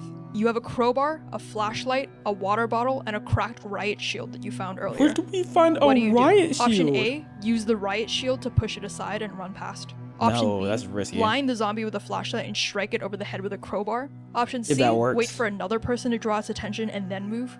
Or option D, throw your water bottle to the far side of the street and then rush through. I'm not throwing no water. I'm choosing B. Throw my water bottle. Yeah, alright. So the correct answer here is option A, push through with the shield. So it's A. Okay. The reason this is the right answer is because bypassing is always smarter if you have the option. And here, disabling the zombie is not necessary. A riot shield gives you both force and direction. Option B, fighting the zombie, again, risks too much noise and injury, and you're this close to the destination. Exactly, we're this close to the destination, let's get there. Combat is unnecessary here if you have the option to redirect and move on. For your best chance of survival, you should always avoid fights unless they're absolutely— If it's such a slow moving zombie, why don't I just walk around it? Like, if it's that easy to avoid these zombies, I feel like I can just walk around all of them. If I can just push it with a riot shield, what's stopping me from taking 10 steps to the right and then 10 steps forward and walking past it? Like, I don't get it. Option C, waiting it out, and option D, throwing the bottle, are not good because the zombie's already seen you, so it's unlikely that waiting it out or distracting it will be very effective. So you successfully bypass the zombie and you finally arrive at the evacuation site. It's surrounded by high fencing, guards, and you can see a panicked looking crowd nearby. You accidentally dropped your crowbar during the encounter earlier, and so now you're unarmed. What's the most strategic way to approach? Option A, push through the crowd because urgency signals that you need help. Option B, wait nearby and watch how the guards treat incoming people. Option C, call out from a distance and raise your arms. Or option D, walk directly to the guards, show your hands, and stay silent. I like D, because instead of waiting for other people to get confirmation, I can go straight to the guards. I get instant gratification if it's good or bad, and then I can leave if it's bad. But what do you mean show? No. Show my hands? My hands are bloody. They might get rid of me though. No, wait, what? I just peeped why it said show my hands. Now I'm going so B. The correct answer here is option B, observe before. I just peeped why it said show my hands. The reason this is the right answer is because evacuation zones are often unstable. You don't know if the guards are armed or overwhelmed. Option A, pushing in, could get you mistaken for a threat, and option C draws attention to you, again, without you having further context. Option D, walking up silently, can also be seen as evasive or, again, potentially confrontational. The safest thing to do is still to watch protocol and then mimic it calmly. So that wraps up the last of the questions, and hopefully you made it. So count up how many of the answers you got correct. You should now have a score. How many points do y'all have? I got 20. So now I'll tell you what your score means I got 20. And whether or not you would have survived the zombie apocalypse. So if you scored between 26 and 28, you would have survived. You're calm under pressure, you're tactically sharp, you're rare, and you're adaptable. You're rare. Most likely, you would have lasted months into this outbreak. That's BS. And you're the kind of person that other survivors want to follow. If you scored between 22 and 25, then you most likely survived the initial outbreak and you navigated long-term danger pretty well. You made some mistakes here and there, but luckily it was nothing fatal. With a good group, you're likely to survive. If you scored between 17 and 21, you'd likely scrape through the first wave, but stumble very often.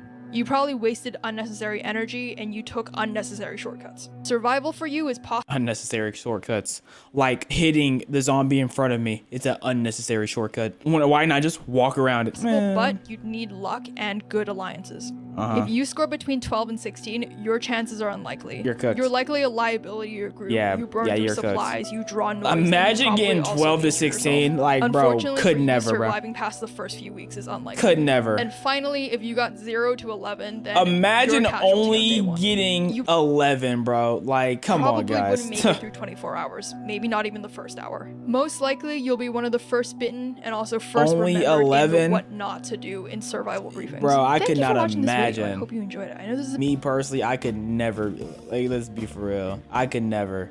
11. I'm glad that I'm one of the best survivors to ever do it. Some of the questions were BS, but that's okay.